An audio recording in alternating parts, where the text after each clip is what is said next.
So ഹിയു ഇവളെ വൂവിനോടൊപ്പം വിടാതിരിക്കാനായിട്ട് ഇവളെ തടഞ്ഞ് പെട്ടെന്ന് ഇവന്റെ ഫീലിങ്സ് ഇവളെ അറിയിച്ചുകൊണ്ട് കിസ് ചെയ്യാണ്. ആ ഒരു മൊമെന്റിൽ ഇവളും അതിൽ അലിഞ്ഞു പോകുന്നു. പക്ഷെ പെട്ടെന്നാണ് ഇവൻ മുന്നേ ഇതേ ഓഫീസിൽ വെച്ച് ഹ്യാങ്ങിനെ കിസ് ചെയ്യുന്നത് പോലെ ഇവളെ കണ്ടിരുന്നല്ലോ, ഇവളത് ആ ഒരു രീതിയിലാണ് എടുത്തത്. സോ ആ ഒരു കാര്യം ഓർത്തിട്ട് ഇവനെ പെട്ടെന്ന് തള്ളി എറിയുകയാണ്. എന്നിട്ട് ഇവനോട് ഞാൻ ഭയങ്കര ഈസി ആയിട്ട് തോന്നിയതുകൊണ്ടാണ് നിങ്ങൾ എന്നോട് ഇത് കാണിക്കുന്നത് എന്ന് ചോദിക്കുമ്പോൾ ഹിയോനൊന്നും മനസ്സിലാവാതെ നീ എന്തായി പറയുന്നത് എന്ന് ചോദിക്കുമ്പോൾ ഇവള് നിങ്ങൾ എന്നെ ഒരുപാട് നിരാശപ്പെടുത്തി എന്ന് പറഞ്ഞ് പെട്ടെന്ന് ഇറങ്ങി പോവാണ്. ഇവന് കാര്യം എന്താണെന്ന് മനസ്സിലാവുന്നില്ല. അതുകൊണ്ട് തന്നെ ഇവളെ പെട്ടെന്ന് പോയി തടഞ്ഞിട്ട് ഇവന്റെ മനസ്സിലുള്ള ആ ഒരു ഫീലിങ്സ് ഇവളോട് തുറന്നു പറയാണ്. എനിക്ക് നിന്നെ ഇഷ്ടമാണ്, നിന്നെ കണ്ട സമയം തൊട്ട് ഞാൻ നിന്നെ ആത്മാർത്ഥമായിട്ട് ഇഷ്ടപ്പെടുന്നുണ്ട് എന്ന് പറയുമ്പോൾ ഇവള് നിങ്ങൾ ഒരിക്കലും അങ്ങനെ ചെയ്യാൻ പാടില്ല, നിങ്ങൾ എന്ത് നോൺസെൻസ് ഒക്കെ ഈ പറയുന്നത്, നിങ്ങൾ ഉടനെ തന്നെ വിവാഹം കഴിക്കാൻ പോകുന്ന വ്യക്തിയാണ്, അതുകൊണ്ട് ഇങ്ങനെ കാണിക്കുന്നത് തെറ്റാണ് എന്ന് പറയുമ്പോൾ ഇവൻ ഞങ്ങളുടെ ഫാമിലികൾ തമ്മിൽ പുഷ് ചെയ്തിട്ട് മാത്രമാണ് ഞങ്ങൾ വിവാഹത്തിലേക്ക് എത്തിയത്, അല്ലാതെ അതിനപ്പുറം ഒന്നുമില്ല, ഞങ്ങൾക്ക് രണ്ടുപേർക്കും പരസ്പര അട്രാക്ഷനോ കാര്യങ്ങളോ ഒന്നുമില്ല, ഞാൻ ഇഷ്ടപ്പെടുന്ന യഥാർത്ഥ വ്യക്തി നീയാണ് എന്ന് പറയുമ്പോൾ ഇവള് ചിരിക്കാണ്. അട്രാക്ഷൻ ഇല്ല എങ്കിൽ പിന്നെ എങ്ങനെയാണ് കിസ് ചെയ്യുന്നത് എന്ന ആ ഒരു ചിന്ത വെച്ചിട്ട് സോ ഇവള് അല്ല നിങ്ങൾ എന്തുകൊണ്ടാണ് എന്നെ ഇഷ്ടപ്പെടുന്നത് എന്ന് ചോദിക്കുമ്പോൾ അതെന്താ നീ അങ്ങനെ ചോദിക്കുന്നത് എന്ന് ചോദിക്കുമ്പോൾ ഇവള് ഓ നിങ്ങൾക്ക് പ്രത്യേകിച്ച് റീസൺ ഒന്നും ഇല്ലല്ലേ, മനസ്സിലായി, ഞാൻ ഭയങ്കര ഈസി ആയിട്ട് പറ്റിക്കാൻ പറ്റുന്ന വ്യക്തിയാണ് നിങ്ങൾക്ക് തോന്നി, നിങ്ങൾക്ക് ഈസി ആയിട്ട് കബളിപ്പിക്കാൻ പറ്റിയ ക്യാരക്ടറായിട്ട് തോന്നി, അതുകൊണ്ടല്ലേ എന്ന് പറയുമ്പോൾ ഹിയോ ഇവൾ എന്താണ് ഇങ്ങനെ പറയുന്നത് ഇവൻ അറിയില്ലല്ലോ. അതുകൊണ്ട് തന്നെ ഇവന്റെ ആ ഒരു ഇഷ്ടം വീണ്ടും ഇവളെ അറിയിക്കുന്നു. പക്ഷെ ദാരി അത് വിശ്വസിക്കുന്നില്ല. ഈ രാത്രി ഇവിടെ വെച്ച് ഒന്നും സംഭവിച്ചില്ലാത്ത പോലെ ഞാൻ അഭിനയിച്ചോളാം, ഞാൻ എത്രയും പെട്ടെന്ന് പുതിയൊരു ജോലിയും കണ്ടെത്തിക്കോളാം എന്ന് പറഞ്ഞിട്ട് ഭയങ്കര ഇതായിട്ട് ഇവൻ പറഞ്ഞൊന്നും കേൾക്കാതെ അവളെ ഇറങ്ങി പോവാണ്. എന്നിട്ട് ഇവളെ പുറത്തേക്ക് ഭയങ്കര ആ ഒരു ഷോക്കിൽ ഇറങ്ങി പോകാൻ തുടങ്ങുമ്പോൾ ഇവളെ വെയിറ്റ് ചെയ്ത് ഓൾറെഡി തന്നെ അവിടെ നിൽക്കാണല്ലോ. സോ ഇവളുടെ അടുത്തേക്ക് വന്ന് ഡാഡി നമുക്ക് ഫുഡ് അടിക്കാൻ പോയാലോ എന്ന് ചോദിക്കുമ്പോൾ ഡാഡി അത് പിന്നെ ഞാനിപ്പോ നേരെ വീട്ടിലേക്ക് പോവാം എന്ന് പറയുമ്പോൾ എന്ത് പറ്റി, എന്തെങ്കിലും പ്രശ്നമുണ്ടോ എന്ന് ചോദിക്കുമ്പോൾ ഇവള് ഇല്ല ഒരു പ്രശ്നമില്ല, എനിക്ക് പെട്ടെന്ന് വീട്ടിലേക്ക് പോകണം, ഒരു അത്യാവശ്യ കാര്യമുണ്ട് എന്ന് പറഞ്ഞിട്ട് ഇവനോട് ഒന്നും പറയാതെ അവൾ അവിടെ നിന്ന് പോവാണ്. ഈയും അവളുടെ പിന്നാലെ ഇറങ്ങി വരുന്നുണ്ട്. പക്ഷെ അവൾ ഓൾറെഡി തന്നെ അവിടെ നിന്ന് പോയി കഴിഞ്ഞു. ഇവർ രണ്ടുപേരും ഒരേ സ്ഥലത്ത് പരസ്പരം കാണുന്നില്ല. സോ ഭയങ്കര നിരാശയിൽ ദാരി ഓർത്ത് നിൽക്കുകയാണ്. അതിനുശേഷം ഇവളെ വീട്ടിൽ വന്ന് ഇവളുടെ ആ ഒരു ഫീലിങ്സ് മറക്കാനായിട്ട്, അതായത് ഇവൾക്കും ഹിയുവിനോട് ഫീലിങ്സ് ഉണ്ടല്ലോ, പക്ഷെ അവൻ ഇവളെ ചതിക്കാണ് എന്നൊരു രീതിയിൽ ഇഷ്ടമാണ് എന്ന് പറഞ്ഞിട്ട് പോലും ഇവളത് വിശ്വസിക്കാൻ തയ്യാറാവാത്തത്. അതുകൊണ്ട് തന്നെ ഇപ്പോൾ തലകുത്തി കിടന്ന് അയാൾക്കൊരു ഫിയാൻസ് ഉള്ളതല്ലേ പിന്നെ എങ്ങനെ എന്നോട് ഇത് ചെയ്യാൻ തോന്നിയത് എന്ന് പറഞ്ഞിട്ട് കുറച്ച് സമയം കഴിഞ്ഞ് അതിന് ഓപ്പോസിറ്റ് ആയിട്ട് ശരിയാ ഫസ്റ്റ് ഞാനല്ലേ പുള്ളിയോട് കള്ളം പറഞ്ഞത്, പക്ഷേ ഞാൻ ഇങ്ങനെ ചെയ്യാൻ പാടില്ലായിരുന്നു എന്ന് പറഞ്ഞ് ഇപ്പൊ ഇവൾക്ക് ഒരു സമാധാനവും കിട്ടുന്നില്ല. അതിനുശേഷം നമ്മളെ പിറ്റേന്നാണ് കാണുന്നത്. ഇപ്പോൾ ഇവളെ ഓഫീസിൽ അവിടെയുള്ള ഒരു മീറ്റിംഗ് ഹാളിൽ വന്നിട്ട് ഫയലും കാര്യങ്ങളൊക്കെ എടുത്ത് തിരിച്ചു പോകാൻ തുടങ്ങുമ്പോൾ പെട്ടെന്ന് ഇവൾ അവിടെ ഒരു കാഴ്ച കാണുകയാണ്. അത് കണ്ട് ഇവള് ഭയങ്കരമായിട്ട് ഷോക്കായി പോകുന്നു. നമ്മുടെ ആന്റിമാരിൽ ഒരാളുണ്ടല്ലോ, ആ ആന്റിയെ ഹിയോ കിസ് ചെയ്യുന്നത് പോലെ അവർ തമ്മിൽ ഭയങ്കര ക്ലോസ് ആയിട്ട് നിൽക്കുന്നതാണ് ഇവൾക്ക് കാണുന്നത്. ഇവളുടെ മുന്നേ യാങ്ങിനെയും ഹിയോനെയും ഒരുമിച്ച് ഇങ്ങനെ കണ്ടിരുന്നല്ലോ, അതേപോലെയാണ് അവരിപ്പോ നിൽക്കുന്നത്. ഇവള് ഭയങ്കരമായിട്ട് ഞെട്ടിപ്പോവാണ്. ഇവൾക്ക് അത് വിശ്വസിക്കാൻ പോലും ആവുന്നില്ല ഹിയോന്റെ ക്യാരക്ടർ ഇതാണ് എന്നതിനെ പറ്റി. സോ അതാലോചിച്ച് ഇവള് ഭയങ്കര വട്ടായിട്ട് പുറത്തേക്ക് വരുമ്പോൾ അവിടെയുള്ള ഇവളുടെ മറ്റേ രണ്ട് കൊളീഗ്സും ഓ എന്തൊരു കഷ്ടമാണല്ലേ, നീയും ഇത് അനുഭവിച്ചിട്ടുണ്ടല്ലേ എന്ന് ദാരിയോട് ചോദിക്കുകയാണ്. അപ്പൊ ഇവളുടെ മനസ്സിൽ ഇവരോട് ഹിയോ ഇതുപോലെ പെരുമാറിയിട്ടുണ്ടോ എന്നാണ് ചിന്തിക്കുന്നത്. അപ്പോ നിങ്ങൾക്ക് ഇതേ അവസ്ഥ ഉണ്ടായിട്ടുണ്ടോ എന്ന് ചോദിക്കുമ്പോൾ ഇവരും അതെ എന്ന് പറയാണ്. സോ ഹിയോ ഇത്രക്കാരനായിരുന്നോ, ഓഫീസിലെ ജോലിക്കാരോടൊക്കെ ഇയാൾ ഇങ്ങനെയാണ് പെരുമാറുന്നത്, ഇതിനെതിരെ പ്രതികരിച്ചു പറ്റൂ എന്ന് പറഞ്ഞ് തിരിഞ്ഞു നോക്കുമ്പോഴാണ് അവിടുത്തെ യഥാർത്ഥ വ്യൂ ഇവള് കാണുന്നത്. ശരിക്കും ആ ഒരു ആന്റിയെ ഹിയോ അവിടെ നിർത്തി പൊരിച്ചോണ്ടിരിക്കുകയാണ്. അവന്റെ വായിലിരിക്കുന്ന കേട്ടിട്ടാണ് ബാക്കിയുള്ളവർ ഇരിക്കുന്നത്. അതിനെ പറ്റിയാണ് അവര് സംസാരിച്ചത്. അപ്പോഴാണ് ഇവൾക്ക് അന്ന് ഇവള് കണ്ട കാര്യം എനിക്ക് സംഭവിച്ചു പോയ ഒരു അബദ്ധമാണ് എന്ന കാര്യം മനസ്സിലാക്കുന്നത്. സോ അങ്ങനെയാണെങ്കിൽ, അതായത് ഇവള് തെറ്റിദ്ധരിച്ചതാണ് എങ്കിൽ ഹിയോ ഇന്നലെ പറഞ്ഞ കാര്യങ്ങളൊക്കെ അപ്പോൾ സത്യമായിരിക്കില്ലേ, പുള്ളിക്ക് ശരിക്കും എന്നെ ഇഷ്ടമായിരിക്കില്ലേ എന്നാണ് ആലോചിക്കുന്നത്. ഇവൾക്ക് ഭയങ്കര സന്തോഷമാണ്. പക്ഷെ വീണ്ടും ഒന്നുകൂടെ ആലോചിക്കുമ്പോൾ അല്ല, ഹിയോ നല്ലൊരു ഫാമിലിയിലുള്ള വ്യക്തിയല്ല, നല്ല ഹാൻസം ആണ്, ടാലന്റഡ് ആണ്, ഒരു ബിസിനസ് മാൻ ആണ്, ഒരു ബിസിനസ് ഓണർ ആണ്, പബ്ലിക്കിന്റെ മുന്നിൽ നല്ലൊരു നിലയും വിലയൊക്കെ ഉള്ള ഒരു വ്യക്തിയാണ്. പക്ഷെ ഇവളെ സംബന്ധിച്ചിടത്തോളം അവനെ പോലെ ഒരു വ്യക്തിക്ക് ഇവളെ ഇഷ്ടപ്പെടാൻ വേണ്ടിയിട്ടുള്ള ഒരു കാര്യങ്ങൾ പോലും ഇല്ല. കുറെ നുണകൾ കൊണ്ട് മാത്രമാണ് ഒരു ജോലിക്ക് പോലും കയറിയത്. സോ അങ്ങനെ ഒരു വ്യക്തിക്ക് ഇവളെ ഇഷ്ടപ്പെടാനുള്ള ചാൻസ് വളരെ കുറവാണ്. അയാളെ എന്നെ കല്യാണം കഴിച്ചതുകൊണ്ട് എന്ത് ബെനിഫിറ്റ് അയാൾക്ക് ഉണ്ടാവാൻ പോകുന്നത് എന്ന രീതിയിലേക്കാണ് ഇവൾ ആ ഒരു കാര്യങ്ങൾ ചിന്തിക്കുന്നത്. അപ്പോഴേക്കും മറ്റേ ആന്റിമാരും ടീമും ഒക്കെ അങ്ങോട്ട് വരികയാണ്. ഈ ഒരു ആന്റിക്ക് ഹിയോന്റെ വായിരിക്കുന്നത് നന്നായിട്ട് കേട്ടല്ലോ, അതുകൊണ്ട് തന്നെ ഭയങ്കര ഷോക്കത്തിലാണ്. എനിക്ക് ജോലിയൊക്കെ ചെയ്യാൻ പറ്റുമെന്ന് തോന്നില്ല, നിങ്ങൾക്കും കൂടെ ഞാൻ ബുദ്ധിമുട്ടായിരിക്കും, ഞാൻ കാരണം നിങ്ങൾക്കും കൂടെ അദ്ദേഹത്തിന്റെ വായിരിക്കുന്ന കേൾക്കും എന്നൊക്കെ പറയുമ്പോൾ മറ്റൊരു രണ്ടുപേരും ധാരിയെ നോക്കിയിട്ട് ഇവളോട് അവരെ മോട്ടിവേറ്റ് ചെയ്യാനായിട്ട് പറയാണ്. ഇവളാണല്ലോ അതിലെ എക്സ്പേർട്ട്.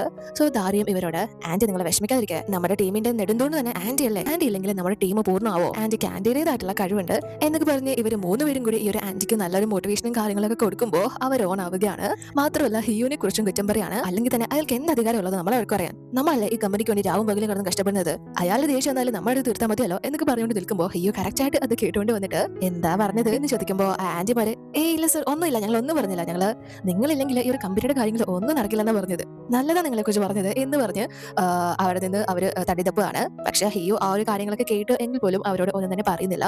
അവരോട് പോകാൻ പറഞ്ഞിട്ട് ധാരിയ മാത്രം ഇവർക്കുള്ള എക്സിബിഷന് കാര്യങ്ങളൊക്കെ നടക്കാൻ പോവാണല്ലോ. സോ അതിന്റെ ആ ഒരു ഗിഫ്റ്റും കാര്യങ്ങളൊക്കെ പർച്ചേസ് ചെയ്യാനായിട്ട് വിളിച്ചുകൊണ്ട് പോവാണ്. സോ ലിഫ്റ്റിലേക്ക് വരുമ്പോൾ മുന്നേ ഇവളോട് ഇവളോട് ദാരി എന്നെ ഇഷ്ടപ്പെടാനുള്ള കാരണം എന്താണ് എന്ന് ചോദിച്ചിരുന്നല്ലോ. സോ ഹി ഇപ്പോൾ ആ ഒരു രീതിയിൽ മുന്നേയും ഇവളുടെ കൊളീഗ്സിനെ ഭയങ്കരമായിട്ട് മോട്ടിവേറ്റ് ചെയ്തിട്ടുണ്ട്. ഇവനേക്കാൾ നന്നായിട്ട് ഒരു ലീഡർ സ്ഥാനം കൈകാര്യം ചെയ്തത് കൊണ്ട് മാത്രമാണ് ഇവരുടെ ടീം ഇത്രയും നന്നായിട്ട് ജോലിയും കാര്യങ്ങളൊക്കെ ചെയ്യുന്നത്. ഇവളുടെ കാര്യം മാത്രം നോക്കി പോകാതെ മറ്റുള്ളവരെയും കൂടി നോക്കുന്ന ഒരു ടൈപ്പ് ആണല്ലോ. അതുകൊണ്ട് തന്നെ ഞാൻ ആ ഒരു കാരണം കൊണ്ടാണ് നിന്നെ ഇഷ്ടപ്പെട്ടത് എന്ന് ഇവളെ മുന്നേ ചോദിച്ച ആ ഒരു ചോദ്യത്തിന് മറുപടിയായിട്ട് നൽകാണ്. അതാണ് റീസൺ എന്ന് പറഞ്ഞിട്ട് ഇവൾക്കൊന്നും മനസ്സിലാവുന്നില്ല. പെട്ടെന്ന് ഇവനെ ഇങ്ങനെ പറയുന്നത് കേട്ട് അതിനുശേഷം ഇവർ ഒരു ഷോപ്പിലേക്ക് വരുമ്പോൾ അവിടെയുള്ള ഒരു ഹാൻഡ് വാഷും കാര്യങ്ങളൊക്കെ നമുക്ക് ഗിഫ്റ്റ് ആയിട്ട് എടുത്താലോ എന്ന് പറഞ്ഞ് അത് കൊള്ളാമെന്ന് ചെക്കുന്ന സമയത്ത് അതിനുള്ളിൽ എല്ലാം കൂടി ഇവളുടെ കയ്യിലോട്ട് ആ ഒരു ക്രീം എല്ലാം കൂടെ വന്ന് വീഴാണ്. ഇവൾ എവിടെ തുടയ്ക്കണമെന്ന് അറിയാൻ നിൽക്കുമ്പോൾ പെട്ടെന്ന് ഹീ ഇവളുടെ കയ്യിൽ പിടിച്ചിട്ട് അതിന്റെ പകുതി എടുക്കുകയാണ്. സോ ഇവരെ കുറച്ച് ഇതാകുന്നത് കൊണ്ട് തന്നെ ഇവൾ പെട്ടെന്ന് വിഷയം മാറ്റാനായിട്ട് ഇതിന്റെ സ്മെല്ല് നന്നായിട്ടുണ്ട് എന്നൊക്കെ പറഞ്ഞ് സംസാരിക്കുമ്പോൾ ഹിയു വീണ്ടും ഇവളോട് നിനക്ക് എല്ലാത്തിനെയും കുറിച്ച് അറിയാനായിട്ട് ഒരു ക്യൂരിയോസിറ്റി ഉണ്ട്, നീ ഭയങ്കര പ്രൊഡക്റ്റീവ് ആണ് എന്നൊക്കെ പറഞ്ഞു. അതുകൊണ്ടും എനിക്ക് നിന്നെ ഇഷ്ടമാണ് എന്ന് പറയുമ്പോൾ ഇവളെ ചെയ്യുന്ന ഓരോ ആക്ടിവിറ്റീസിനെ വെച്ചിട്ടാണല്ലോ ഇവളോട് ആ ഒരു കാര്യങ്ങൾ പറയുന്നത്. സോ നിങ്ങൾ ഇതിന് മാർക്കറ്റാണോ, അതാണോ നിങ്ങൾ ചെയ്യുന്നത് എന്ന് പറയുമ്പോൾ ഹിയോ അല്ല, എനിക്ക് നിന്നിൽ ഇഷ്ടപ്പെട്ട കാര്യങ്ങൾ തന്നെയാണ് ഞാൻ പറയുന്നത് എന്ന് പറയുമ്പോൾ ഇവൾക്ക് പെട്ടെന്ന് ഇവന്റെ മുന്നിൽ നിൽക്കാൻ ചെമ്മലായിട്ട് ഇവൾ പെട്ടെന്ന് ഇവന്റെ കയ്യിൽ നിന്ന് ഒന്നും പറയാതെ മാറി പോകുമ്പോൾ വീണ്ടും ഇവളോട് വന്ന് ഇവൾ ഓരോ പ്രശ്നങ്ങളും സോൾവ് ചെയ്യുന്ന രീതിയും തനിക്ക് ഇഷ്ടമാണ് എന്ന് പറഞ്ഞ് ഇവൾ ചെയ്യുന്ന ഓരോ കാര്യങ്ങളും എടുത്തെടുത്ത് പറഞ്ഞ് അതുകൊണ്ടാണ് എനിക്ക് നിന്നെ ഇഷ്ടം, അതുകൊണ്ടാണ് നിന്നെ എനിക്ക് ഇഷ്ടം, അതാണ് റീസൺ എന്നൊക്കെ പറയുമ്പോൾ ഇവള് ലാസ്റ്റ് ഇവളെ കളിയാക്കുന്നത് പോലെയാണ് ഇവൾക്ക് ഫീൽ ആവുന്നത്. പക്ഷേ ഹിയോ നീ അല്ലേ പറഞ്ഞത് എനിക്ക് നിന്നെ ഇഷ്ടപ്പെടാൻ ഒരു കാരണമില്ലെന്ന്, ഇതൊക്കെയാണ് എന്റെ റീസൺ എന്ന് പറയാണ്. അതിനുശേഷം ഇപ്പൊ ഇവിടെ യാങ് പുതിയതായിട്ട് കണ്ടക്ട് ചെയ്യാൻ പോകുന്ന ആ ഒരു എക്സിബിഷനിൽ ഫോട്ടോസും കാര്യങ്ങളൊക്കെ പ്രദർശിപ്പിക്കുന്നുണ്ട്. ഇവന്റെ നേതൃത്വത്തിലാണ് ആ ഒരു കാര്യങ്ങളൊക്കെ നടക്കുന്നത്. സോ ആ ഒരു സംഭവങ്ങളൊക്കെ അവൻ അറേഞ്ച് ചെയ്തുകൊണ്ട് നിൽക്കുമ്പോൾ അവൻ അറിയാതെ യാങ് അവിടെ ഇരുന്ന് ഇവന്റെ ഫോട്ടോസും കാര്യങ്ങളൊക്കെ ഭയങ്കര ഇതിൽ എടുക്കാണ്. മാത്രമല്ല അതിനുശേഷം ഭയങ്കര ഇതിൽ ഫോണിൽ തന്നെ ഫോക്കസ് ആയിട്ട് ഇരിക്കുകയാണ്. ദാരി പിന്നീട് ഇവന്റെ മെസ്സേജോ കാര്യങ്ങളോ ഒന്നും അയച്ചിട്ടില്ല. സോ ആ ഒരു കാര്യങ്ങളൊക്കെ പ്രതീക്ഷിച്ചാണ് ഇവൻ ഇരിക്കുന്നത്. അപ്പോ യാങ് നിങ്ങൾ എന്തിത്ര വിഷമിച്ചിരിക്കുന്നത്, എക്സിബിഷനെ കുറിച്ച് ആലോചിച്ചാണോ എന്ന് ചോദിക്കുമ്പോ അല്ല, ഞാൻ ദാരിയോട് കാര്യങ്ങളെല്ലാം തുറന്നു പറഞ്ഞോ എന്ന് പറയുമ്പോൾ അത് കേട്ട് ഇവള് ചാടത്തുള്ളേ ശരിക്കും, അപ്പൊ പിന്നെ എന്തായാലും ഇനി ഉടനെ തന്നെ ഗുഡ് ന്യൂസ് പ്രതീക്ഷിക്കാലോ എന്ന് പറയുമ്പോ ഗുഡ് ന്യൂസോ, അവള് ഓക്കെ വഴിയാണോ നീ പറയുന്നത് എന്ന് ചോദിക്കുമ്പോ യാങ് അല്ല, അവൾ എന്തായാലും നിങ്ങളെ റിജക്ട് ചെയ്യും, നിങ്ങൾക്കത് ഗുഡ് ന്യൂസ് അല്ലായിരിക്കും, എന്നെ സംബന്ധിച്ചിടത്തോളം എനിക്കതൊരു ഗുഡ് ന്യൂസ് ആണ്. ദാരി റിജക്ട് ചെയ്യുമ്പോൾ നിങ്ങൾ എന്തായാലും ഒറ്റയ്ക്കായ പോലെ ഫീൽ ആവും, നിങ്ങൾക്ക് ഒന്നും ചെയ്യാൻ തോന്നില്ല, നിങ്ങളുടെ സുന്ദരമായിട്ടുള്ള ഫേസ് ദിവസം കഴിയും തോറും വയസ്സായിക്കൊണ്ടിരിക്കും, നിങ്ങളുടെ മൈൻഡ് ആ ഒരു റിജക്ഷനിലൂടെ നിങ്ങൾ റീസെറ്റ് ചെയ്തുകൊണ്ട് വരും പതിയെ പതിയെ. ആ സമയത്ത് നിങ്ങളുടെ മുന്നിലേക്ക് ഞാൻ വരും, നിങ്ങൾ എന്തായാലും അപ്പോ എന്നെ റിജക്ട് ചെയ്യാതിരിക്കില്ല, നമ്മൾ പുതിയൊരു ലൈഫ് ജീവിക്കും എന്ന് പറഞ്ഞ് ഇതുവരെയും ഇവൾക്കൊരു ഹോപ്പ് കൊടുക്കുന്ന രീതിയിൽ പോലും സംസാരിച്ചിട്ടല്ല, പെരുമാറിയിട്ടില്ല. പക്ഷെ ഇവള് അങ്ങേ അറ്റത്ത് പോയാണ് ഇവനോടൊപ്പം ഉള്ള ആ ഒരു ലൈഫ് സ്വപ്നം കാണുന്നത്. പക്ഷെ യാങ് അതൊക്കെ പറഞ്ഞ് ഇവനെ ഇതാക്കാൻ നോക്കുന്നുണ്ടെങ്കിലും ഭയങ്കര നിരാശയിലാണ് ദാരിയുടെ കാര്യം ആലോചിച്ചിട്ട്. അതിനുശേഷം ഇവരുടെ ടീമിലെ ആ ഒരു പെൺകുട്ടി ഉണ്ടല്ലോ, ഇവളുടെ പേര് ലീ എന്നാണ്. അപ്പൊ മിന്നിന് ഇവളോട് നല്ല താല്പര്യമുള്ളതാണല്ലോ, അതുകൊണ്ട് തന്നെ ഇവളവിടെ വർക്കും കാര്യങ്ങളൊക്കെ ചെയ്തുകൊണ്ടിരിക്കുമ്പോൾ ഇവളോട് അടുക്കാനായിട്ട് മിൻ ശ്രമിക്കാണ്. സോ അതിനായിട്ട് അവളുടെ കയ്യിൽ കാണുന്ന ടാറ്റും കാര്യങ്ങളൊക്കെ ഇവൻ ശ്രദ്ധിച്ചിട്ട് ഇത് എന്തിനാണ് അടിച്ചേക്കുന്നത് എന്ന് ചോദിക്കുമ്പോ ഇവള് പെട്ടെന്ന് എന്റെ അച്ഛൻ ഒരു ഗാങ്സ്റ്റർ ആണ്, അതുകൊണ്ട് പുള്ളി കുഞ്ഞിലെ മുതലേ പുള്ളിക്കാരന്റെ ഒരു സിമ്പിൾ ആയിട്ട് എനിക്ക് അടിച്ചതാണ് എന്ന് പറയുമ്പോൾ മിന്നത് കേട്ട് ഭയങ്കര ഷോക്കായി. നിന്റെ അച്ഛൻ ഒരു ഗാങ്സ്റ്ററോ എന്ന് ചോദിച്ച് നന്നായിട്ട് പരിങ്ങുന്നുണ്ട്. അതുകൊണ്ട് തന്നെ ഞാൻ നിന്നോട് എന്തെങ്കിലും മോശമായിട്ട് പെരുമാറിയിട്ടുണ്ടെങ്കിൽ നീ അങ്ങ് ക്ഷമിച്ചേക്ക് എന്ന് പറയുമ്പോൾ ഇവനെ കളിയൊക്കെ ശരിക്കാണ്. ഇവള ഒരു കാര്യം വെറുതെ പറഞ്ഞതാണ്. ശരിക്കും ഇവളെ ടാറ്റു അടിച്ചതിന്റെ പിന്നിൽ ഇവളെ കുക്കിങ്ങും കാര്യങ്ങളൊക്കെ ചെയ്തുകൊണ്ടിരിക്കുന്ന സമയത്ത് ഇവളുടെ കയ്യിൽ പൊള്ളലേറ്റിട്ടുണ്ടായിരുന്നു. സോ അപ്പോൾ അത് ഇവളുടെ മകള് കണ്ടാലും നന്നായിട്ട് പേടിക്കുമല്ലോ, ആ ഒരു കാര്യങ്ങളൊക്കെ മറച്ചു വെക്കാനായിട്ടാണ് അത് കവർ ചെയ്ത് ഇവളവിടെ ടാറ്റു അടിച്ചിരിക്കുന്നത് എന്ന് പറയുമ്പോഴാണ് ഇവനെ സമാധാനമാവുന്നത്. പക്ഷെ ഇവൻ ആ ഒരു കാര്യം ചോദിച്ചത് കൊണ്ട് തന്നെ ഇവൾക്ക് ഭയങ്കര ഒരു ഫീൽ ആവുകയാണ്. കാരണം ഇവളുടെ ലൈഫിൽ ഫസ്റ്റ് ടൈമാണ് ഒരാൾ ഈ ഒരു ടാറ്റുവിന്റെ കാര്യങ്ങളെ പറ്റി ചോദിക്കുന്നത്. പലരും അത് കണ്ടിട്ടുണ്ട് എങ്കിൽ പോലും അത് കൊള്ളാന്ന് പറഞ്ഞിട്ടുണ്ട് എന്നല്ലാതെ ഇതെന്തിനാ അടിച്ചത് എന്ന് ഇതുവരെ ചോദിച്ചിട്ടില്ല. ഇവള് കുട്ടിയെ ഒറ്റയ്ക്ക് നോക്കുന്ന ഒരു സിംഗിൾ മദർ ആണല്ലോ. സോ ആ ഒരു കാര്യം പറയുമ്പോൾ മിന്നും ഇവളെ ആശ്വസിപ്പിക്കുകയാണ്. ഇവൻ തമാശക്കൊന്നുമല്ല ഇവളോടുള്ള താല്പര്യം കാണിക്കുന്നത്, അതുപോലെ തന്നെ ഇവൾക്കും ഇവനോട് താല്പര്യങ്ങളൊക്കെ ഉണ്ട്. സോ അതിനുശേഷം നമ്മൾ കാണുന്നത് ഇപ്പൊ ഹിയുവിന്റെ അമ്മ ഹോസ്പിറ്റലിൽ നിന്ന് ഡിസ്ചാർജ് ആവാനായിട്ട് പോവാണ്. പക്ഷെ അമ്മ ദാരിയുടെ അമ്മയോടൊപ്പം പോകാനാണല്ലോ തീരുമാനിച്ചിരിക്കുന്നത്. അത് ഹിയുവിനോട് പറയുമ്പോൾ ഹിയോ എനിക്കറിയില്ല അമ്മയ്ക്ക് അങ്ങനെ ഏത് ഫ്രണ്ടാ ഉള്ളത്, അമ്മ ആരെയും വിശ്വസിക്കാത്ത വ്യക്തിയാണല്ലോ എന്ന് പറയുമ്പോൾ അമ്മ എനിക്ക് അവളെ ഒരുപാട് വിശ്വാസമാണ്, ഞാൻ അവളുടെ കൂടെയാണ് പോകുന്നത് എന്ന് പറയുമ്പോൾ ഇവനോടൊപ്പം ഇവരെ വിളിക്കുന്നു. അതുപോലെ തന്നെ നല്ലൊരു ഹോട്ടൽ ബുക്ക് ചെയ്ത് തരാം എന്നൊക്കെ പറയുന്നുണ്ട്. പക്ഷേ അമ്മയ്ക്ക് അതൊന്നും വലിയ താല്പര്യമില്ല. ഹോട്ടലിലൊക്കെ പോയി കഴിഞ്ഞാൽ ഇവർക്ക് കുറച്ചും കൂടി ഡിപ്രഷനും കാര്യങ്ങളൊക്കെ ഉണ്ടാക്കിയുള്ളൂ. മാത്രമല്ല ഇവനോടൊപ്പം പോയി കഴിഞ്ഞാൽ അതെന്തായാലും ഇവന്റെ ഫാദർ അറിയുകയും ചെയ്യും എന്നൊക്കെ പറയുന്നുണ്ടെങ്കിലും ഹിയോ അമ്മയെ മറ്റൊരാളോടൊപ്പം വിടാൻ താല്പര്യം കാണിക്കുന്നില്ല. ഏതെങ്കിലും നല്ല ഹോട്ടലിൽ അമ്മയെ സ്റ്റേ ചെയ്യിപ്പിക്കാനാണ് തീരുമാനം. അതുകൊണ്ട് തന്നെ അമ്മ ഇവന്റെ കണ്ണു വെട്ടിച്ച് ഇവൻ കാണാതെ പെട്ടെന്ന് അവിടെ നിന്ന് ഇറങ്ങി പോവുകയാണ്. ഇവരും താഴെ ഓൾറെഡി ഡിസ്ചാർജ് ആയിട്ട് ഹിയുവിന്റെ അമ്മയെ വെയിറ്റ് ചെയ്ത് നിൽക്കുകയാണ്. അപ്പോഴേക്കും അമ്മയും ഇവരുടെ അടുത്തേക്ക് വരുന്നു. ദാരിയുടെ അമ്മയും ഇതാണ് എന്റെ മകള് എന്നൊക്കെ പറഞ്ഞിട്ട് ഇവർക്ക് രണ്ടുപേർക്കും പരസ്പരം പരിചയപ്പെടുത്തി കൊടുക്കുന്നു. പക്ഷെ അപ്പോഴാണ് അമ്മ എന്ന് വിളിച്ചുകൊണ്ട് കറക്റ്റ് ഹിയു അങ്ങോട്ടേക്ക് വരുന്നതും ഇവർ തമ്മിൽ കാണുന്നതും രണ്ടുപേരും പരസ്പരം തമ്മിൽ കണ്ട് നിങ്ങൾ എന്താ ഇവിടെ എന്നൊരു ക്വസ്റ്റ്യൻ ആണ് ചോദിക്കുന്നത്. അപ്പോഴാണ് ദാരിയുടെ അമ്മയ്ക്ക് ദാരിയുടെ ബോസിന്റെ അമ്മയാണ് ഈ ഒരു ലേഡി എന്ന കാര്യമൊക്കെ തിരിച്ചറിയുന്നത്. ഹിയോ പെട്ടെന്ന് ഇവരെ കണ്ട് അമ്മയോട് ഇതാണോ അമ്മ സ്റ്റേ ചെയ്യാൻ പോകുന്ന അമ്മയുടെ ഫ്രണ്ട് എന്ന് ചോദിക്കുമ്പോൾ അമ്മയും അതെ എന്ന് പറയാണ്. അത് കേട്ട് ഇവനെ ഇത്രയും നേരം അമ്മ മറ്റൊരാളുടെ വീട്ടിലാണ് താമസിക്കുന്നത് എന്ന കാര്യത്തിനോട് വലിയ യോജിപ്പൊന്നും ഇല്ലായിരുന്നല്ലോ. പക്ഷെ അത് ധാരയുടെ വീട്ടിലാണ് എന്ന് കേൾക്കുമ്പോൾ ഇവന് വലിയൊരു ചാൻസ് ആണല്ലോ കിട്ടിയിരിക്കുന്നത്. അതുകൊണ്ട് തന്നെ ദൈവത്തിനോട് നന്ദി പറയാണ്. അപ്പോൾ ഹിയോന്റെ അമ്മ ധാരയോട് ഞാൻ നിങ്ങളുടെ വീട്ടിൽ താമസിക്കാൻ വരുന്നത് കൊണ്ട് നിങ്ങൾക്ക് എന്തെങ്കിലും ബുദ്ധിമുട്ടൊക്കെ ഉണ്ടാവോ എന്ന് ചോദിക്കുമ്പോൾ ഇവളുടെ വീട് അത്രയും വലിയ സൗകര്യങ്ങൾ ഉള്ളതൊന്നും അല്ലല്ലോ, അതുകൊണ്ട് തന്നെ അമ്മയ്ക്ക് അത് അഡ്ജസ്റ്റ് ചെയ്യാൻ പറ്റുമെന്ന് അറിയില്ല എന്ന് പറയുമ്പോൾ ഇവർക്ക് അതൊന്നും കുഴപ്പമില്ല എന്ന് പറയാണ്. അപ്പോൾ ഹിയോ എന്റെ അമ്മയ്ക്ക് ഒരു കുഴപ്പമില്ല, അമ്മ അത്ര സെൻസിറ്റീവ് ആയിട്ടുള്ള ഒരു പേഴ്സണേ അല്ല, അമ്മയുടെ ബെസ്റ്റ് ഫ്രണ്ടിന്റെ വീട്ടിൽ താമസിക്കാൻ എന്റെ അമ്മയ്ക്ക് ഒരുപാട് സന്തോഷം മാത്രമേ ഉള്ളൂ എന്ന് പറഞ്ഞ് ഇവൻ നേരത്തെ അതിന് സമ്മതിക്കാത്ത വ്യക്തി ആയിരുന്നല്ലോ. പക്ഷെ ഇപ്പൊ ഭയങ്കര പോസിറ്റീവായിട്ടാണ് സംസാരിക്കുന്നത്. അതുകൊണ്ട് അമ്മ പോലും അത്ഭുതപ്പെട്ടു പോവുകയാണ്. അതിനുശേഷം ഇപ്പോൾ ഇവരുടെ വീട്ടിലേക്ക് എത്തിയിരിക്കുകയാണ്. ഹിയോന്റെ അമ്മ വൂവും ജോണിനെയും പരിചയപ്പെടുന്നു. എന്നിട്ട് ജോണിനെ കണ്ട് ഇത് നിങ്ങളുടെ കൊച്ചുമകനാണോ എന്ന് ധാരയുടെ അമ്മയോട് ചോദിക്കുമ്പോൾ ധാരയുടെ അമ്മ ഇല്ല, ഇതെന്റെ മകളുടെ ഫ്രണ്ടും മകനുമാണ്, ഞങ്ങളുടെ വീടിന്റെ മുകളിൽ തന്നെയാണ് ഇവൻ താമസിക്കുന്നത് എന്ന് പറഞ്ഞ് അവരെ പരിചയപ്പെടുത്തുന്നു. വൂ വിചാരിക്കുന്നത് ഇത് ധാരയുടെ അമ്മയുടെ സുഹൃത്ത് മാത്രമാണ് എന്നാണ്. പക്ഷെ അപ്പോഴാണ് ആ സുഹൃത്തിന്റെ മകൻ അങ്ങോട്ടേക്ക് കടന്നു വരുന്നതും അത് ഹിയോ ആണ് എന്ന കാര്യം വൂ കാണുന്നതും ഒക്കെ.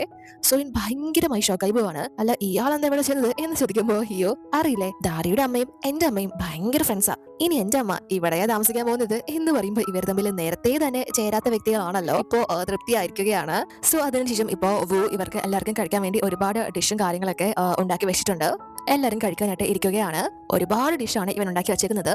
അപ്പോൾ ഫസ്റ്റ് തന്നെ ധാരയുടെ അമ്മയെ കയ്യിലെടുക്കാനായിട്ട് വൂ ഫുഡും കാര്യങ്ങളൊക്കെ അവർക്ക് എടുത്തെടുക്കാനായിട്ട് പോകുമ്പോൾ ഹിയും ഇവനെ വിട്ടെടുക്കാതെ ഇവനും ധാരയുടെ അമ്മയ്ക്ക് ഫുഡും കാര്യങ്ങളൊക്കെ എടുത്തെടുക്കാനായിട്ട് പോകുന്നു. പക്ഷേ വൂ തന്നെയാണ് ജയിക്കുന്നത്. അവൻ ഓൾറെഡി അമ്മയ്ക്ക് കൊടുത്തുപോയി. അമ്മയും അയ്യോ എന്തൊരു സ്വീറ്റ് ആണ്, മുതിർന്നവരോട് ഇങ്ങനെ തന്നെ ചെയ്യണം എന്നൊക്കെ പറഞ്ഞിട്ട് ഭയങ്കരമായി പുകഴ്ത്തുന്നു. അത് ഹിയുവിനെ ഒട്ടും തന്നെ ഇഷ്ടപ്പെടുത്തില്ല. അവർ തമ്മിൽ അങ്ങനെ ഒരു പണിയും കാര്യങ്ങളൊക്കെ സ്റ്റാർട്ടായി എന്ന കാര്യം ധാരി ശ്രദ്ധിക്കുകയാണ്. ധാരയും പെട്ടെന്ന് ഹിയുവിന്റെ അമ്മ ഇവരുടെ ഗസ്റ്റ് ആണല്ലോ, അതുകൊണ്ട് തന്നെ അമ്മയ്ക്ക് ഫുഡും കാര്യങ്ങളൊക്കെ എടുത്തു കൊടുക്കുന്നു. ഹിയുവിനും അത് കാണുമ്പോൾ ഭയങ്കര സന്തോഷമാവുകയാണ്. അവന്റെ അമ്മ ഇവളെ നല്ലോണം തന്നെയാണല്ലോ ടേക്ക് കെയർ ചെയ്യുന്നത്. മാത്രമല്ല ഹിയുവിന്റെ അമ്മ ഇത്രയും നല്ല ഫുഡും കാര്യങ്ങളൊക്കെ ഉണ്ടാക്കി തന്നതിന് വൂവിനോട് താങ്ക്സ് പറയുന്നു. ഇത്രയും ടേസ്റ്റി ആയിട്ടുള്ള ഫുഡ് ഉണ്ടാക്കാൻ അറിയാവുന്നത് കൊണ്ട് തന്നെ ഇവൻ പെർഫെക്റ്റ് ആയിട്ടുള്ള ഒരു ഹസ്ബൻഡ് മെറ്റീരിയൽ ആണ് എന്നും കൂടെ പറയുമ്പോൾ അതിനെ ധാരയുടെ അമ്മയും അനുകൂലിക്കുകയാണ്. പക്ഷെ അതൊന്നും തന്നെ ഈ പുള്ളിക്കാരനെ പിടിക്കുന്നില്ല. അതുകൊണ്ട് തന്നെ ഇവന്റെ കഴിവ് തെളിയിക്കാനായിട്ട് മറ്റൊരു രീതിയിൽ ഇപ്പൊ ഫ്രൂട്ട്സും കാര്യങ്ങളൊക്കെ ആഹാരത്തിന് ശേഷം എല്ലാവർക്കും കട്ട് ചെയ്ത് കൊടുക്കാണ്. പക്ഷെ അത് ഭയങ്കര ദയനീയമായിട്ടാണ് ഇവനത് ചെയ്യുന്നത്. തൊലി കളയാണ് എന്ന് പറഞ്ഞ് എല്ലാ സംഭവങ്ങളും കട്ട് ചെയ്ത് കളയാണ്. മാത്രമല്ല അതിനുശേഷം ധാരയുടെ അമ്മയുടെ മുന്നിൽ നല്ല വീരും കാര്യങ്ങളൊക്കെ എടുക്കാനായിട്ട് ഇപ്പോൾ അടുക്കളയിൽ വന്ന് പാത്രവും കാര്യങ്ങളൊക്കെ വാഷ് ചെയ്തുകൊണ്ട് ഇരിക്കുന്നതും ഹിയു തന്നെയാണ്. ധാരയും ഇവന് പാത്രങ്ങൾ ഇട്ട് കൊടുത്തിട്ട് പോകാൻ തുടങ്ങുമ്പോൾ ഹിയു ഇവളോട് ഇവിടെ നിൽക്ക്, എനിക്ക് ബോറടിക്കുന്നു, അതുകൊണ്ട് നീ എനിക്കൊരു കമ്പനി തരാനായിട്ട് പറയുമ്പോൾ ഇവള് നിങ്ങൾ തന്നെയല്ല ഈ പാത്രം മുഴുവൻ കഴിക്കൊള്ളാൻ ഏറ്റെടുത്തത്, പിന്നെ ഞാൻ ഇതിനാ കൂട്ടി നിൽക്കുന്നത് എന്ന് ചോദിച്ച് പോകാൻ തുടങ്ങുമ്പോൾ ഇവന്റെ കണ്ണിലൂടെ കിടക്കുന്ന മുടി മാറ്റി തരാനായിട്ട് മനഃപൂർവ്വം തന്നെ ഇവളോട് പറയാണ്. ഇവളും അതറിയാതെ ആ ഒരു മുടിയും കാര്യങ്ങളൊക്കെ മാറ്റി കൊടുക്കുമ്പോൾ ഇവര് കുറച്ച് അധികം തന്നെ അടുത്തവരാണല്ലോ. സോ ഹിയോ ധാരെ നീ എന്ത് സുന്ദരിയാണെന്ന് അറിയോ, അതാണ് ഞാൻ നിന്നെ ഇഷ്ടപ്പെടാനുള്ള മറ്റൊരു റീസൺ, നീ ഭയങ്കര സുന്ദരിയാണ് എന്ന് പറയുമ്പോൾ ആ ഒരു കാര്യങ്ങളൊക്കെ ഇവൻ ഉറക്കാണ് പറയുന്നത്. അവരുടെ അമ്മയും ഇവന്റെ അമ്മയും ഒക്കെ തന്നെ ഉള്ളതാണല്ലോ, നിങ്ങൾ ഇതൊക്കെ എന്തിനാ ഇത്ര ഉറക്കെ പറയുന്നത് എന്ന് പറഞ്ഞാൽ അവള് ഇവനെ വഴക്കറിയാണ്. പക്ഷെ അതെല്ലാം തന്നെ ഹിയോന്റെ അമ്മ പുറകിൽ നിന്ന് കേൾക്കുന്നുണ്ട്. ഹിയോന് ഇവളോട് ഒരു ചായ്വുണ്ട് എന്ന കാര്യം അമ്മയ്ക്ക് മനസ്സിലാവുന്നു. ആദ്യം ഇവര് ഫ്രണ്ടിന്റെ വീട്ടിൽ പോകുന്നത് ഹിയോനെ ഇഷ്ടപ്പെട്ടിരുന്നില്ല. സോ പെട്ടെന്ന് അവന്റെ മനസ്സ് മാറിയതിന് കാരണം ഇതൊക്കെയാണെന്ന് അമ്മയ്ക്ക് മനസ്സിലാവുന്നുണ്ട്. അതിനുശേഷം ഇപ്പോൾ രാത്രി ആയിരിക്കുകയാണ്. എന്നിട്ടും ഹിയോ ഇവരുടെ വീട്ടിൽ നിന്ന് പോയിട്ടേ ഇല്ല. അതുകൊണ്ട് തന്നെ വൂവിന് ഒരു സമാധാനം കിട്ടുന്നില്ല. ഹിയോ ഇറങ്ങി പോകുന്നത് വരെ വെയിറ്റ് ചെയ്ത് നിൽക്കാണ്. അവൻ എന്താ ഇറങ്ങി പോകാത്തത് എന്നാണ് ചിന്തിച്ച് നിൽക്കുന്നത്. അപ്പോഴേക്കും ഹിയോ കുറെ വേസ്റ്റും കാര്യങ്ങളൊക്കെ കൊണ്ട് കളഞ്ഞിട്ട് പുറത്തേക്ക് പോവാണ്. ധാരി പറഞ്ഞിട്ട് പോലും കേൾക്കാതെ 2 കവർ എടുത്തിട്ട് പോവാണ്. പെട്ടെന്ന് വൂം ഒന്നും നോക്കുന്നില്ല, അവരുടെ പിറകെ ചെന്ന് ഹിയോന്റെ കയ്യിൽ നിന്ന് ഒരു കവർ വലിച്ചെടുക്കാണ്. ഇത് ഞങ്ങളാണ് ചെയ്യേണ്ടത്, ഇത് ഞങ്ങളുടെ വീട്ടിലെ കാര്യമാണ്, നിങ്ങൾ തൽക്കാലം വീട്ടിലേക്ക് പോക്കോ എന്ന് പറയുമ്പോൾ ഹിയോ അത് സമ്മതിക്കുന്നില്ല. ഇത് ഞാൻ തന്നെ നടന്നോളാം, എനിക്ക് ഒരു കുഴപ്പമില്ല, എന്റെ അമ്മ എവിടെയാണ് താമസിക്കുന്നത് എന്ന് പറഞ്ഞ് ഭയങ്കരമായിട്ട് ആ ഒരു കവറിന് വേണ്ടി രണ്ടുപേരും കൂടെ അടിപിടി കൂടാണ്. അതുകൊണ്ട് തന്നെ ആ ഒരു കവർ കയറി അതിലുള്ള ബോട്ടിൽസ് എല്ലാം ചിന്നി ചിതറുന്നു. രണ്ടുപേരും കൂടി തന്നെ അത് മത്സരിച്ച് വീണ്ടും അവിടെ കിടന്ന് പിറക്കാണ്. ധാരയും അവരെ ഹെൽപ്പ് ചെയ്യുന്നു. അപ്പോൾ ധാരയും വൂവിനോട് നിന്റെ അടുത്ത് എക്സ്ട്രാ ഒരു ബൾബും കാര്യങ്ങളൊക്കെ കയ്യിലുണ്ടോ, ബാത്റൂമിലെ ഒരു ലൈറ്റ് വർക്ക് ആവുന്നില്ല എന്ന് പറയുമ്പോൾ വൂ ഇല്ല എക്സ്ട്രാ ഒന്നും ഇല്ല, വേണമെങ്കിൽ ഞാൻ പോയി വാങ്ങിച്ചിട്ട് വരാം, നല്ല വെട്ടമുള്ള സാധനം തന്നെ വാങ്ങിച്ചോണ്ട് വരാം എന്ന് പറയുമ്പോൾ അതിന് മുന്നേ തന്നെ ഹിയോ അത് കേട്ട് അത് ഞാൻ തന്നെ വാങ്ങിച്ചോണ്ട് വരാം, ആരും പോകേണ്ട കാര്യമില്ല എന്ന് പറഞ്ഞിട്ട് ഇവൻ ഫസ്റ്റിലെ ഇറങ്ങി ഓടുകയാണ്. പക്ഷെ അതിനുശേഷം കൊണ്ടുവരുന്നത് ബാത്റൂമിൽ ഇടാനായിട്ടുള്ള ബൾബിന് പകരം ഒരു ലക്ഷറി ആയിട്ടുള്ള ബൾബും കാര്യങ്ങളൊക്കെയാണ്. അതും ഹോളിലൊക്കെ യൂസ് ചെയ്യുന്ന ടൈപ്പ്. അതിന്റെ ആ ഒരു പ്രകാശം കാരണം എല്ലാവരുടെ കണ്ണടിച്ചു പോവുകയാണ്. ഹിയോ തന്നെ അത് സെറ്റ് ചെയ്ത് കൊടുക്കുന്നു. ലൈറ്റ് ആയിട്ടുണ്ട്, ഇനി ആരും പേടിക്കണ്ട എന്ന് പറയുമ്പോൾ ഇവന്റെ അമ്മ ഇവനോട് ആക്ഷൻ കാണിക്കാണ്, നീ എന്തായി ചെയ്യുന്നത് എന്ന് പറഞ്ഞിട്ട്. അപ്പൊ ധാരി അല്ല നിങ്ങൾ എന്തിനാ ഈ ബാത്റൂമിൽ ഇത്രയും നല്ല ലൈറ്റും കാര്യങ്ങളൊക്കെ വാങ്ങിച്ചത്, ഇതാരെങ്കിലും ബാത്റൂമിലിടോ എന്ന് ചോദിക്കുമ്പോൾ ധാരിയുടെ അമ്മ ഒരു കുഴപ്പമില്ല, എന്തായാലും നല്ല വെട്ടവും കാര്യങ്ങളൊക്കെ നമുക്ക് കിട്ടുമല്ലോ എന്ന് പറഞ്ഞ് അവനെ സപ്പോർട്ട് ചെയ്യുകയാണ്. പക്ഷെ അതിനുശേഷം മാക്സിമം ഇവൻ അവിടെ പിടിച്ചു നിൽക്കാൻ ശ്രമിക്കുന്നുണ്ട്. പക്ഷെ ധാരി ഇവനെ അവിടെ നിന്ന് ചവിട്ടി പുറത്താക്കണം വീട്ടിൽ പോകാൻ പറഞ്ഞിട്ട്. അപ്പോഴും ഹിയോ ഞാനൊരു മകനാണ്, എന്റെ അമ്മയ്ക്ക് വേണ്ടി ഒരുപാട് കാര്യങ്ങൾ എനിക്ക് നിർവഹിക്കാനുണ്ട് എന്ന് പറഞ്ഞിട്ട് അവിടെ കടിച്ചു പിടിച്ച് നിൽക്കാൻ ശ്രമിക്കുന്നു. പക്ഷെ ധാരി സർ ഇവിടെ നിങ്ങൾക്ക് കിടക്കാൻ വേറെ മുറിയില്ല, അതുകൊണ്ട് നിങ്ങൾ നിങ്ങളുടെ വീട്ടിൽ പോയിട്ട് സമാധാനമായിട്ട് കിടന്നുറങ്ങുക എന്ന് പറഞ്ഞ് അവനെ അവിടെ നിന്ന് പറഞ്ഞു വിടാണ്. പക്ഷെ അതിനുശേഷം മിന്നെ ഒരു പ്രധാനപ്പെട്ട കാര്യം ഇവനോട് പറയുന്നുണ്ട് എന്ന് പറഞ്ഞ് ഹിയോനെ ഇപ്പോൾ ഒരു സ്ഥലത്തേക്ക് വിളിച്ചു വരുത്തിയിരിക്കുകയാണ്. ഹിയോ എന്താ കാര്യം, എന്തിനാ ഈ പാതിരാത്രി വിളിച്ചത് എന്ന് ചോദിക്കുമ്പോൾ മിൻ ഭയങ്കര ഇതായിട്ട് ഹിയോനോട് നിനക്കൊരു പെൺകുട്ടിയോട് പ്രണയം തോന്നിയിട്ടില്ലേ, അത് കല്യാണം കഴിഞ്ഞ ഒരു പെൺകുട്ടിയാണ് എന്ന് പറഞ്ഞിട്ടും അവളെ മറക്കാനൊന്നും എന്നെ കൊണ്ട് കഴിഞ്ഞിട്ടില്ലല്ലോ, അതുപോലെ തന്നെ എനിക്കും എന്ന് പറഞ്ഞ് അങ്ങനെ വർണ്ണനയും കാര്യങ്ങളൊക്കെ നടത്തുമ്പോൾ ഹിയോ എന്താ നിനക്ക് ആരോടെങ്കിലും ക്രഷ് ഉണ്ടോ എന്ന് ചോദിക്കുമ്പോൾ മിൻ അതെ ഒരു പെൺകുട്ടി ഇഷ്ട, പുള്ളിക്കാരി നമ്മുടെ കമ്പനിയിൽ തന്നെ വർക്ക് ചെയ്യുന്നത് എന്ന് ചോദിക്കുമ്പോൾ ഹിയോ അതാരം നമ്മുടെ കമ്പനിയിൽ എന്ന് ചോദിക്കുമ്പോൾ മിൻ എനിക്കറിയാം നീ ഓഫീസ് റൊമാൻസിന് ഭയങ്കര എതിരായിട്ടുള്ള ഒരു വ്യക്തിയാണെന്ന് എന്ന് പറയുമ്പോൾ ഹിയോ ആര് പറഞ്ഞു ഓഫീസ് റൊമാൻസ് ഒക്കെ നല്ലതല്ലേ എന്ന് പറഞ്ഞ് പണ്ടത്തതിന് ഓപ്പോസിറ്റ് ആയിട്ടാണ് ഇവനിപ്പോ പറയുന്നത്. കാരണം ഇവൻ ഇഷ്ടപ്പെടുന്ന വ്യക്തിയും ഇവന്റെ ഓഫീസിൽ തന്നെയാണല്ലോ ഉള്ളത്. അപ്പൊ മിനെ നീ നിന്റെ ചിന്തകളൊക്കെ മാറ്റിയോ, ശരിയാ ഓഫീസ് റൊമാൻസ് അത്രയും ബ്യൂട്ടിഫുൾ ആണ്, നമ്മുടെ ഗ്രൂപ്പിലുള്ള അത്രയും സുന്ദരിയായ പെൺകുട്ടിയെ ഞാൻ എപ്പോഴും കാണുമ്പോ എങ്ങനെയാ നോക്കാതിരിക്കുന്നത്, വീണ് പോകാതിരിക്കുന്നത് എന്ന് പറഞ്ഞ് സംസാരിക്കുമ്പോ ഹിയോ നമ്മുടെ ഗ്രൂപ്പില് ആരെക്കുറിച്ചാണ് നീ സംസാരിക്കുന്നത് എന്ന് ചോദിക്കുമ്പോ മിൻ പെട്ടെന്ന് ആ ഒരു പെൺകുട്ടിയുടെ പേരും കാര്യങ്ങളൊക്കെ പറയാൻ വരുന്നു. പക്ഷെ ഇവൻ സർനെയിമായിട്ട് പറയുന്ന അതേ നെയിം തന്നെയാണ് നമ്മുടെ ദാരിയുടെയും സർനെയിം. സോ ഹിയോ വിചാരിക്കുന്നത് ഇവൻ ദാരിയെ കുറിച്ചാണ് പറയാൻ വരുന്നത് എന്നാണ്. അതുകൊണ്ട് തന്നെ പെട്ടെന്ന് ഇവന്റെ വാപത്തിയിട്ട് നീ പറയില്ല, ഒരു വാക്ക് പോലും വേണ്ടി പോയില്ല, ഇത് ഞാൻ എന്തായാലും അനുവദിക്കാൻ പോകുന്നില്ല, നിനക്ക് അവളോട് അങ്ങനെ തോന്നാനേ പാടില്ലായിരുന്നു എന്ന് പറയുമ്പോൾ മിൻ നീ തന്നെയല്ലേ പറഞ്ഞത് നിനക്ക് ഓഫീസ് റൊമാൻസും കാര്യങ്ങളൊക്കെ ഇഷ്ടമാണെന്ന്, ഇപ്പൊ എന്താ പ്രശ്നം, നമ്മുടെ ഗ്രൂപ്പിലുള്ള ലീ ആയതുകൊണ്ടാണോ നിന്റെ പ്രശ്നം എന്ന് ചോദിക്കുമ്പോഴാണ് അത് ഇവരുടെ ടീമിലെ മറ്റൊരു പെൺകുട്ടിയാണ് ഇവൻ ഉദ്ദേശിച്ചതുപോലെ ദാരിയല്ല എന്ന കാര്യം ഹിയോന് മനസ്സിലാവുന്നത്. അതുകൊണ്ട് തന്നെ ഓ നിനക്ക് അവളോടാണല്ലേ പ്രണയം, ശരി നീ പ്രണയിച്ചോ, എനിക്ക് ഒരു കുഴപ്പമില്ല, കല്യാണോ ഒളിച്ചോടലോ എന്ത് വേണോ ഞാൻ നടത്തി തരാം എന്ന് പറഞ്ഞ് ഭയങ്കര സന്തോഷത്തിൽ അവിടെ നിന്ന് പോവുകയാണ്. ഇവൻ പെട്ടെന്ന് എന്താണ് ഇങ്ങനെ പെരുമാറിയെന്ന് മിനിന് മനസ്സിലാവുന്നില്ല. അതിനുശേഷം നമ്മളെ പിറ്റേന്നാണ് കാണുന്നത്. ഇപ്പോൾ ഹിയും തിരിച്ച് വീണ്ടും ഇവരുടെ വീട്ടിലേക്ക് എത്തിയിട്ടുണ്ട്. എന്നിട്ട് ദാരിയുടെ അമ്മ അവളുടെ പഴയ ഫോട്ടോസും കാര്യങ്ങളും ഒക്കെ തന്നെ ഇവരെ രണ്ടുപേരെയും എടുത്ത് കാണിക്കുകയാണ്. അവരുടെ ഹസ്ബൻഡ് ഉള്ള സമയത്ത് ഇവര് ഒരുപാട് ട്രിപ്പും കാര്യങ്ങളൊക്കെ പോയിട്ടുണ്ട്. അതുപോലെ തന്നെ ചെറിയ ചെറിയ ഫംഗ്ഷൻസും ഒക്കെ സെലിബ്രേറ്റ് ചെയ്തിട്ടുണ്ട്. ഇവരുടെ അച്ഛൻ ഒരു ടാക്സി ഡ്രൈവർ ആയിരുന്നു എങ്കിൽ പോലും ഒരു ട്രിപ്പിന് വേണ്ടുന്ന കാശും കാര്യങ്ങളൊക്കെ ഒപ്പിച്ചിട്ട് ഇവരെപ്പോഴും ഓരോ സ്ഥലങ്ങളിലേക്ക് കുട്ടികളെയും കൂടി ട്രിപ്പും കാര്യങ്ങളൊക്കെ നടത്താറുണ്ട്. സോ ആ ഒരു കഥകളൊക്കെ ദാരിയുടെ അമ്മ പറയുന്നത് കേൾക്കുമ്പോൾ ഹിയുവിന്റെ അമ്മയ്ക്ക് കുറച്ച് ഇതാവാണ്. ഇവർക്ക് അങ്ങനെ ഒരു ലൈഫോ കാര്യങ്ങളോ ഒന്നും തന്നെ ഇവന്റെ കുട്ടിക്കാലത്ത് നൽകാൻ സാധിച്ചിട്ടില്ലല്ലോ. അതുപോലെ തന്നെ ഇവരുടെ ഹസ്ബൻഡിനോ ഒന്നും തന്നെ ഇവന് നല്ലൊരു കുട്ടിക്കാലം നൽകാൻ സാധിച്ചിട്ടില്ല. സോ അതൊക്കെ ഇപ്പോൾ ആലോചിക്കുമ്പോൾ അമ്മയ്ക്ക് നല്ലോണം തന്നെ ഫീൽ ആവുന്നുണ്ട്. എന്നാൽ അപ്പോഴേക്കും കറക്റ്റ് ദാരി അങ്ങോട്ടേക്ക് വന്ന് അവളെ നോക്കുമ്പോൾ അമ്മ പഴയ ആൽബവും കാര്യങ്ങളൊക്കെ ഇവരെ കാണിച്ചുകൊണ്ടിരിക്കുകയാണല്ലോ. സോ പെട്ടെന്ന് നാണക്കേട് വരണം, ഇവള് അതെല്ലാം പോയി വാങ്ങിക്കുകയാണ്. പണ്ടത്തെ കോലം എന്നൊക്കെ പറയുന്നത് അത്രയും മോശം ആയിരിക്കുമല്ലോ നമുക്ക് ഇപ്പൊ നോക്കുമ്പോൾ. അത് ഹിയു കാണുന്നത് കൊണ്ട് ഇവൾക്ക് ചമ്മലുണ്ട്, അതുകൊണ്ടാണ് അവളത് ചെയ്യുന്നത്.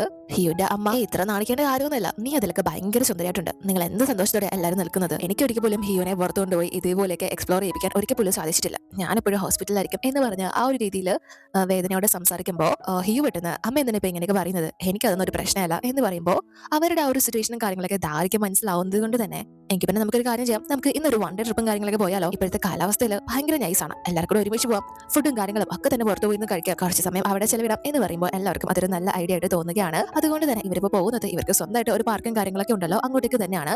ഒരുപാട് നാളുകൾക്ക് ശേഷമാണ് ഹിയുവിന്റെ അമ്മ ആ ഒരു സ്ഥലത്തേക്കൊക്കെ പോകുന്നത്.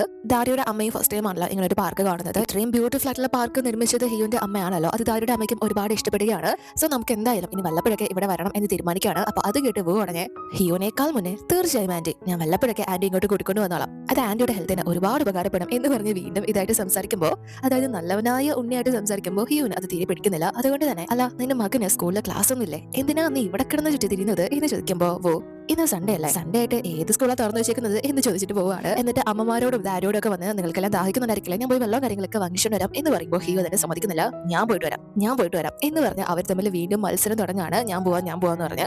അതുകൊണ്ട് തന്നെ ആര് പോകണം എന്നൊരു തർക്കം ഭയങ്കരമായി വരുന്നത് കൊണ്ട് തന്നെ ലാസ്റ്റ് ഒരു ഗെയിം കളിച്ച് തീരുമാനിക്കാം, അതിൽ ആര് ജയിക്കുന്നോ അവര് പോയി വാങ്ങിച്ചാൽ മതി എന്ന് പറഞ്ഞ് ഇവരിപ്പോ ഷട്ടിലും കാര്യങ്ങളൊക്കെ കളിക്കാനായിട്ട് സ്റ്റാർട്ട് ചെയ്യുകയാണ്. രണ്ടുപേരും പരസ്പരം വിട്ടുകൊടുക്കാതെ അങ്ങോട്ടും ഇങ്ങോട്ടും തകർത്ത് അടിച്ചുകൊണ്ടിരിക്കുകയാണ്. പക്ഷേ ലാസ്റ്റ് ഒരു നീണ്ട സമയത്തെ മത്സരങ്ങൾക്ക് ശേഷം ഹിയോന്റെ കയ്യിൽ നിന്ന് ആ ഒരു കോക്ക് കൈവിട്ട് പോവുകയാണ്.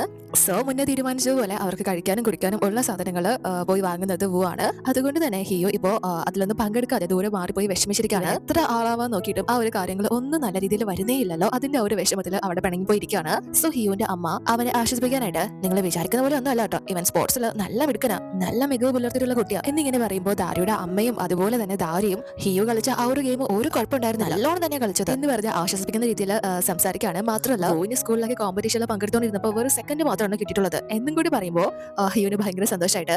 അപ്പൊ ഇവൻ ഇപ്പൊ ജയിച്ചത് വേറെ ഒരു കോയിൻസിഡൻസ് മാത്രമാണ് എന്ന് പറഞ്ഞ് ആ ഒരു പിണക്കം കാര്യങ്ങളൊക്കെ മാറ്റിയിട്ട് വന്നിരുന്ന് വെള്ളവും കാര്യങ്ങളൊക്കെ കുടിക്കുകയാണ്. അതിനുശേഷം നമ്മളിപ്പോ കാണുന്നത് യാങ്ങിന്റെ അച്ഛനും അമ്മയും ഹിയോന്റെ അച്ഛനെ കാണാനായിട്ട് എത്തിയിരിക്കുകയാണ്. ഇനി വിവാഹ കാര്യങ്ങളൊക്കെ എന്നാണ് നടത്തേണ്ടത് എന്ന് തീരുമാനിക്കാനായിട്ട്. പക്ഷേ ഇദ്ദേഹത്തിനോട് ഹിയോന്റെ അമ്മ അറിയിച്ചിരിക്കുന്നത് അവരുടെ ട്രീറ്റ്മെന്റും കാര്യങ്ങളൊക്കെ എടുക്കാനായിട്ട് സ്വിറ്റ്സർലൻഡിലേക്ക് പോയി എന്നാണ്. അതുകൊണ്ട് തന്നെ ഹിയോന്റെ ഫാദർ തന്റെ വൈഫ് വന്നിട്ട് നടത്താൻ പറ്റൂ എന്നിങ്ങനെ ഒരു മര്യാദയുടെ ഭാഷയിൽ പറയാണ്. അയാൾക്കത് ഉള്ളിൽ താല്പര്യം ഇല്ല എങ്കിൽ പോലും. പക്ഷേ ഇനിയും സമയം നീണ്ടുപോകുന്നതിനോട് യാങ്ങിന്റെ അച്ഛന് ഒരു താല്പര്യക്കുറവും കാര്യങ്ങളൊക്കെ ഉണ്ട് എങ്കിലും വെയിറ്റ് ചെയ്യാം എന്ന് പറയുന്നു. അപ്പോൾ യാങ്ങിന്റെ അമ്മ ഹിയോന്റെ ഫാദറിനോട്, അല്ല നിങ്ങളുടെ കമ്പനിയിലെ ടീം ലീഡറായിട്ട് ടൈറ്റിൽ വെച്ചുകൊണ്ടാണോ ഹിയോ എന്റെ മകളെ കല്യാണം കഴിക്കാൻ പോകുന്നത്? കല്യാണ സമയത്തും അതായിരിക്കും ടൈറ്റിൽ എന്ന് ചോദിക്കുമ്പോൾ ഇയാൾ പെട്ടെന്ന് അയ്യോ അല്ലല്ല ഒരിക്കലും അല്ല, ഞാൻ ഉടനെ തന്നെ അവനെ വൈസ് പ്രസിഡന്റ് സ്ഥാനത്തേക്ക് പ്രൊമോഷനും കാര്യങ്ങളൊക്കെ കൊടുക്കാൻ പോവാ എന്ന് പറയുമ്പോൾ അത് കേട്ട് ജിഹി ഷോക്കാവാണ്. ഇവൾക്കത് ഒട്ടും ഇഷ്ടപ്പെടുന്നില്ല.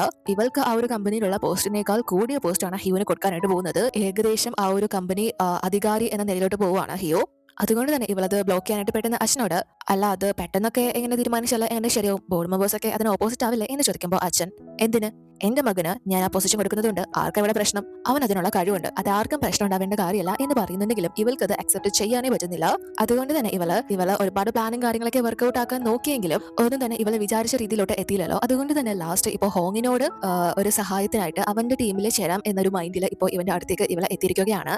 അതുകൊണ്ട് തന്നെ ഇവനോട് വന്ന്, ഞാൻ നിന്റെ ടീമിൽ ചേരാൻ തയ്യാറാണ്, പക്ഷെ എനിക്കൊരു കാര്യം അറിയണം, നീ എന്തിനാ നിന്റെ സഹോദരിയുടെയും ഹിയോന്റെ മാരേജ് ഇല്ലാതാക്കാൻ നോക്കുന്നത് എന്ന് ചോദിക്കുമ്പോൾ ഇവളത് ഇല്ലാതാക്കാൻ നോക്കുന്നത് ഇവൾക്ക് അധികാരത്തിന് വേണ്ടിയിട്ടാണ്. അപ്പോൾ ഹോങ്ങും പറയുന്നത് ഇവന് പൈസ ഉണ്ടാക്കാനാണ് എന്നാണ്. പക്ഷെ ഹിയോനെ തോൽപ്പിക്കുക എന്നുള്ളതാണ് ഇവന്റെ ഏറ്റവും വലിയ ഉദ്ദേശം. ഇവന്റെ അച്ഛന്റെ അടുത്ത് പോലും ഇവന് ഒരു വിലയോ കാര്യങ്ങളോ ഇല്ലാത്തതിന്റെ മെയിൻ കാരണം ഹിയോ ആണ്. അതുകൊണ്ട് തന്നെ കുറച്ച് അധികം ശത്രുതയും കാര്യങ്ങളൊക്കെ ഹിയോനോടുണ്ട്. ഹിയോ ഭയങ്കര ഇവനേക്കാൾ കാലിബർ ഉള്ള ഒരു വ്യക്തിയാണല്ലോ. സോ അതിൻ്റെതായിട്ടുള്ള ഈഗോ സംതിങ്. സോ ഇവന്റെ കൂടെ വന്നു കഴിഞ്ഞാൽ തീർച്ചയായും നിനക്ക് നാച്ചുറൽ ബേബിയുടെ സിഒ സ്ഥാനം നേടി തന്നിരിക്കും എന്ന് പറയുമ്പോൾ ഇവന്റെ പ്ലാൻ എന്താണെന്ന് ഇവള് ചോദിക്കുന്നു. അപ്പോൾ ഹോങ്ങും ഇടയ്ക്ക് വെച്ച് ഇവരുടെ കമ്പനിയുടെ പല ഷെയർസും പബ്ലിക്കിന് വാങ്ങാനായിട്ട് ഒരു ചാൻസും കാര്യങ്ങളൊക്കെ ഉണ്ടായിരുന്നു. സോ ആ ഒരു ചാൻസ് ഇവൻ യൂസ് ചെയ്തതുകൊണ്ട് തന്നെ ഇപ്പൊ നാച്ചുറൽ ബേബിയുടെ ഏറ്റവും മേജർ ആയിട്ടുള്ള ഷെയർ ഹോൾഡ് ചെയ്ത് വെച്ചിരിക്കുന്ന വ്യക്തി ഇവനാണ്. അതുകൊണ്ട് തന്നെ ഇവളുടെ അച്ഛനെയും ഹിയോനെയും ആ ഒരു കമ്പനിയിൽ നിന്ന് പുറത്താക്കി കഴിഞ്ഞാൽ ഇവൾക്ക് ഈസി ആയിട്ട് ആ ഒരു സിഒ സ്ഥാനം ഇവൻ നേടിക്കൊടുക്കാം എന്ന് പറയുന്നു. പക്ഷെ അതിന് ഇവൻ മാത്രം വിചാരിച്ച പോരാ, ഇപ്പോഴുള്ള ഷെയർ ഹോൾഡർമാരുടെ സമ്മതം കൂടി വേണം. അവർ വോട്ട് ചെയ്താലും മാത്രമേ അതിന് സാധിക്കൂ. സോ അതിനായിട്ട് ഇവളുടെ അച്ഛന്റെ വീക്ക്നസ് എന്താണെന്ന് വെച്ചാൽ കണ്ടെത്തി അയാൾക്ക് പബ്ലിക്കിന്റെ മുന്നിൽ ഒരു നെഗറ്റീവ് ഇമേജ് ഉണ്ടാക്കി കൊടുക്കണം എന്ന രീതിയിൽ പറഞ്ഞു കൊടുക്കാണ്. അയാൾ എല്ലാ കാര്യങ്ങളും ചെയ്യുന്നത് പബ്ലിക്കിന്റെ മുന്നിൽ നല്ല വില ആവാനായിട്ടാണല്ലോ. അയാൾ വൈഫിനോടും മക്കളോടൊക്കെ സ്നേഹമുള്ളതുപോലെ കാണിക്കുന്നത് പോലും പബ്ലിക്കിന്റെ മുന്നിൽ മാത്രമാണല്ലോ. പബ്ലിക്കാണ് അയാളുടെ വീക്ക്നസ് എന്ന് പറയുന്നത്. സോ ഇവള് ഇപ്പൊ ഏതാണ്ട് ഇവന്റെ പ്ലാനിൽ ചേർന്നിരിക്കുകയാണ്. അതിനുശേഷം ഇവിടെ നൈറ്റ് ഹിയോ ഇവൻ എന്തായാലും സ്വന്തമായിട്ട് ഫുഡും കാര്യങ്ങളൊന്നും ഉണ്ടാക്കാൻ അറിയില്ലല്ലോ. അതുകൊണ്ട് തന്നെ നല്ലോണം പൈസ ചെലവാക്കി എല്ലാവർക്കും അടിപൊളിയായിട്ടുള്ള ഫുഡും കാര്യങ്ങളൊക്കെ ഇപ്പൊ ഓർഡർ ചെയ്ത് വരുത്തിയിരിക്കുകയാണ്. പക്ഷെ അത് വൂവിന് തീരെ പിടിക്കുന്നില്ല. അതുകൊണ്ട് തന്നെ അമ്മയുടെ അടുത്ത് ഫസ്റ്റ് ഡ്രിങ്കും കാര്യങ്ങളൊക്കെ ഇവൻ തന്നെ ചോദിക്കുകയാണ്. ഇവർക്ക് വയ്യാത്തത് കൊണ്ട് തന്നെ ആൽക്കഹോളും കാര്യങ്ങളൊന്നും കുടിക്കാൻ പറ്റില്ലല്ലോ. സോ ഇവനോട് തന്നെ തനിക്കും കൂടി വേണ്ടി കുടിക്കാനായിട്ട് പറയുമ്പോൾ വൂ അത് ഭയങ്കര സന്തോഷത്തോടെ ഏറ്റെടുക്കുകയാണ്. പക്ഷെ അവിടെ ഹിയോ ചെറുതാവുകയാണല്ലോ. അതുകൊണ്ട് തന്നെ ഇവനൊന്നും നോക്കുന്നില്ല. ഇവൻ വലിയൊരു ഗ്ലാസ് എടുത്ത് അമ്മയുടെ അടുത്ത് ഡ്രിങ്ക് ചോദിക്കുകയാണ്. അമ്മയ്ക്ക് വേണ്ടി ഞാൻ എക്സ്ട്രാ അധികം തന്നെ കുടിച്ചോളാം എന്ന് പറഞ്ഞിട്ട്. സോ ദാരിയുടെ അമ്മയ്ക്ക് അത് ഭയങ്കര ഇഷ്ടപ്പെടുകയാണ്. അവനെ പുകഴ്ത്തി സംസാരിക്കുന്നു. സോ ഇവിടെ എന്തായാലും വൂവിനെ ഹിയോന് തോൽപ്പിക്കാൻ സാധിച്ചു, ഒരു വലിയ ഗ്ലാസ് ഉള്ളത് കൊണ്ട്. അതിനുശേഷം ഹിയോന്റെ അമ്മ ഇവരുടെ ഒരു ഡിവോഴ്സ് പേപ്പറും കാര്യങ്ങളും ഒക്കെ തന്നെയാണ് നോക്കുന്നത്. ഇവർക്ക് ചെറിയ വിഷമം കാര്യങ്ങളൊക്കെ ഉണ്ട്. എന്തായാലും ഇവർ ഒരു നാൾ ഇഷ്ടപ്പെട്ടിരുന്ന വ്യക്തിയാണല്ലോ ഡിവോഴ്സ് ചെയ്യാനായിട്ട് പോകുന്നത്. അപ്പോഴേക്കും ദാരി അങ്ങോട്ടേക്ക് വരികയാണ് ഇവർക്കുള്ള പാലും കാര്യങ്ങളൊക്കെ കൊടുക്കാനായിട്ട്. അപ്പോൾ അവിടെ ഒരു ലോഡ് മെഡിസിൻസ് ഒക്കെ ഇരിക്കുന്നത് കാണുമ്പോൾ ഇവള് ഇത് ഒരുപാടുണ്ടല്ലോ, ഇതെല്ലാം കഴിക്കണോ എന്ന് ചോദിക്കുമ്പോൾ ഇവരും അത് കൂടുതൽ സ്ലീപ്പിംഗ് പിൽസ് ആണ്, അതുപോലെ തന്നെ ഇവരുടെ രോഗത്തിന് വേണ്ടിയിട്ടുള്ള മെഡിസിൻസ് ഒക്കെയാണ് എന്ന് പറയുന്നു. എന്നിട്ട് അമ്മ ഇവളോട് നീ കുറച്ച് സമയം എന്നോടൊപ്പം ഇരിക്കോ എന്ന് ചോദിച്ചിട്ട് ഇവളവിടെ പിടിച്ചിരുത്തി ഹിയോന്റെ മാരേജ് സ്റ്റോപ്പ് ചെയ്ത കാര്യങ്ങളും അതുപോലെ തന്നെ ഇവരുടെ ലൈഫിൽ സംഭവിച്ച ആ ഒരു ട്രാജഡിയും കാര്യങ്ങളും ഒക്കെ തന്നെ ഇവളോട് തുറന്നു പറയാണ്. ഹിയോ സന്തോഷത്തോടെ ജീവിക്കണം എന്നൊരു കാരണം കൊണ്ടാണ് താൻ യാങ്ങുമായിട്ടുള്ള അവന്റെ ആ ഒരു വിവാഹം ബ്ലോക്ക് ചെയ്തത്, അന്ന് അവിടെ ബോധം കിട്ടി വീണത് എന്ന കാര്യങ്ങളൊക്കെ തന്നെ ഇവളോട് പറയുന്നു. പക്ഷെ ആ ഒരു കാര്യങ്ങളൊക്കെ കേട്ട് കഴിയുമ്പോഴാണ് ഹിയോന്റെ ഫാദർ ഒരു നല്ല വ്യക്തിയാണ് എന്നാണല്ലോ ഇവള് വിചാരിച്ചിരുന്നത്. പക്ഷെ അയാൾക്ക് അങ്ങനെയൊക്കെ ഒരു പാസ്റ്റും കാര്യങ്ങളൊക്കെ ഉണ്ട്, അയാൾ അത്രയും മോശപ്പെട്ട വ്യക്തിയാണ് എന്ന കാര്യങ്ങളൊക്കെ ഇവള് ഇപ്പോഴാണ് അറിയുന്നത്. ഞാൻ എന്റെ മകന് ചെറുപ്പത്തിൽ നൽകേണ്ട ഒരു കാര്യങ്ങൾ പോലും നൽകാൻ സാധിച്ചിട്ടില്ല. അതുകൊണ്ട് തന്നെ അവൻ എത്രയും പെട്ടെന്ന് മെച്ചൂർ ആവേണ്ടത് അവന്റെ തന്നെ ഒരു റെസ്പോൺസിബിലിറ്റി ആയിരുന്നു. എന്തായാലും അവൻ ഇഷ്ടപ്പെടുന്ന ഒരു വ്യക്തി തന്നെ അവന് കല്യാണം കഴിക്കാൻ പറ്റട്ടെ, അതെങ്കിലും അവന്റെ ലൈഫിൽ നടക്കട്ടെ എന്ന് പറഞ്ഞ് അമ്മയ്ക്ക് അറിയാലോ ഇവളോട് ഹിയോന് അങ്ങനെ ഒരു ഫീലിംഗ്സ് ഉണ്ട് എന്ന കാര്യം. അതുകൊണ്ട് തന്നെ അവനൊരു സപ്പോർട്ട് കൊടുക്കാനായിട്ട് ഇവളുടെ മനസ്സിൽ അവനൊരു മോശപ്പെട്ട വ്യക്തിയൊന്നുമല്ല എന്ന് പറഞ്ഞിട്ട് അവന്റെ ആ ഒരു ക്യാരക്ടറൊക്കെയാണ് അമ്മ ഇവളോട് പറയുന്നത്. സോ അതെല്ലാം തന്നെ കേട്ടിട്ട് ഇവളുടെ അമ്മയുടെ റൂമിലേക്ക് വന്ന് അച്ഛനമ്മയെ ഏറ്റവും കൂടുതൽ സ്നേഹിക്കുമ്പോൾ അതെങ്ങനെയാണ് തിരിച്ചറിഞ്ഞത്?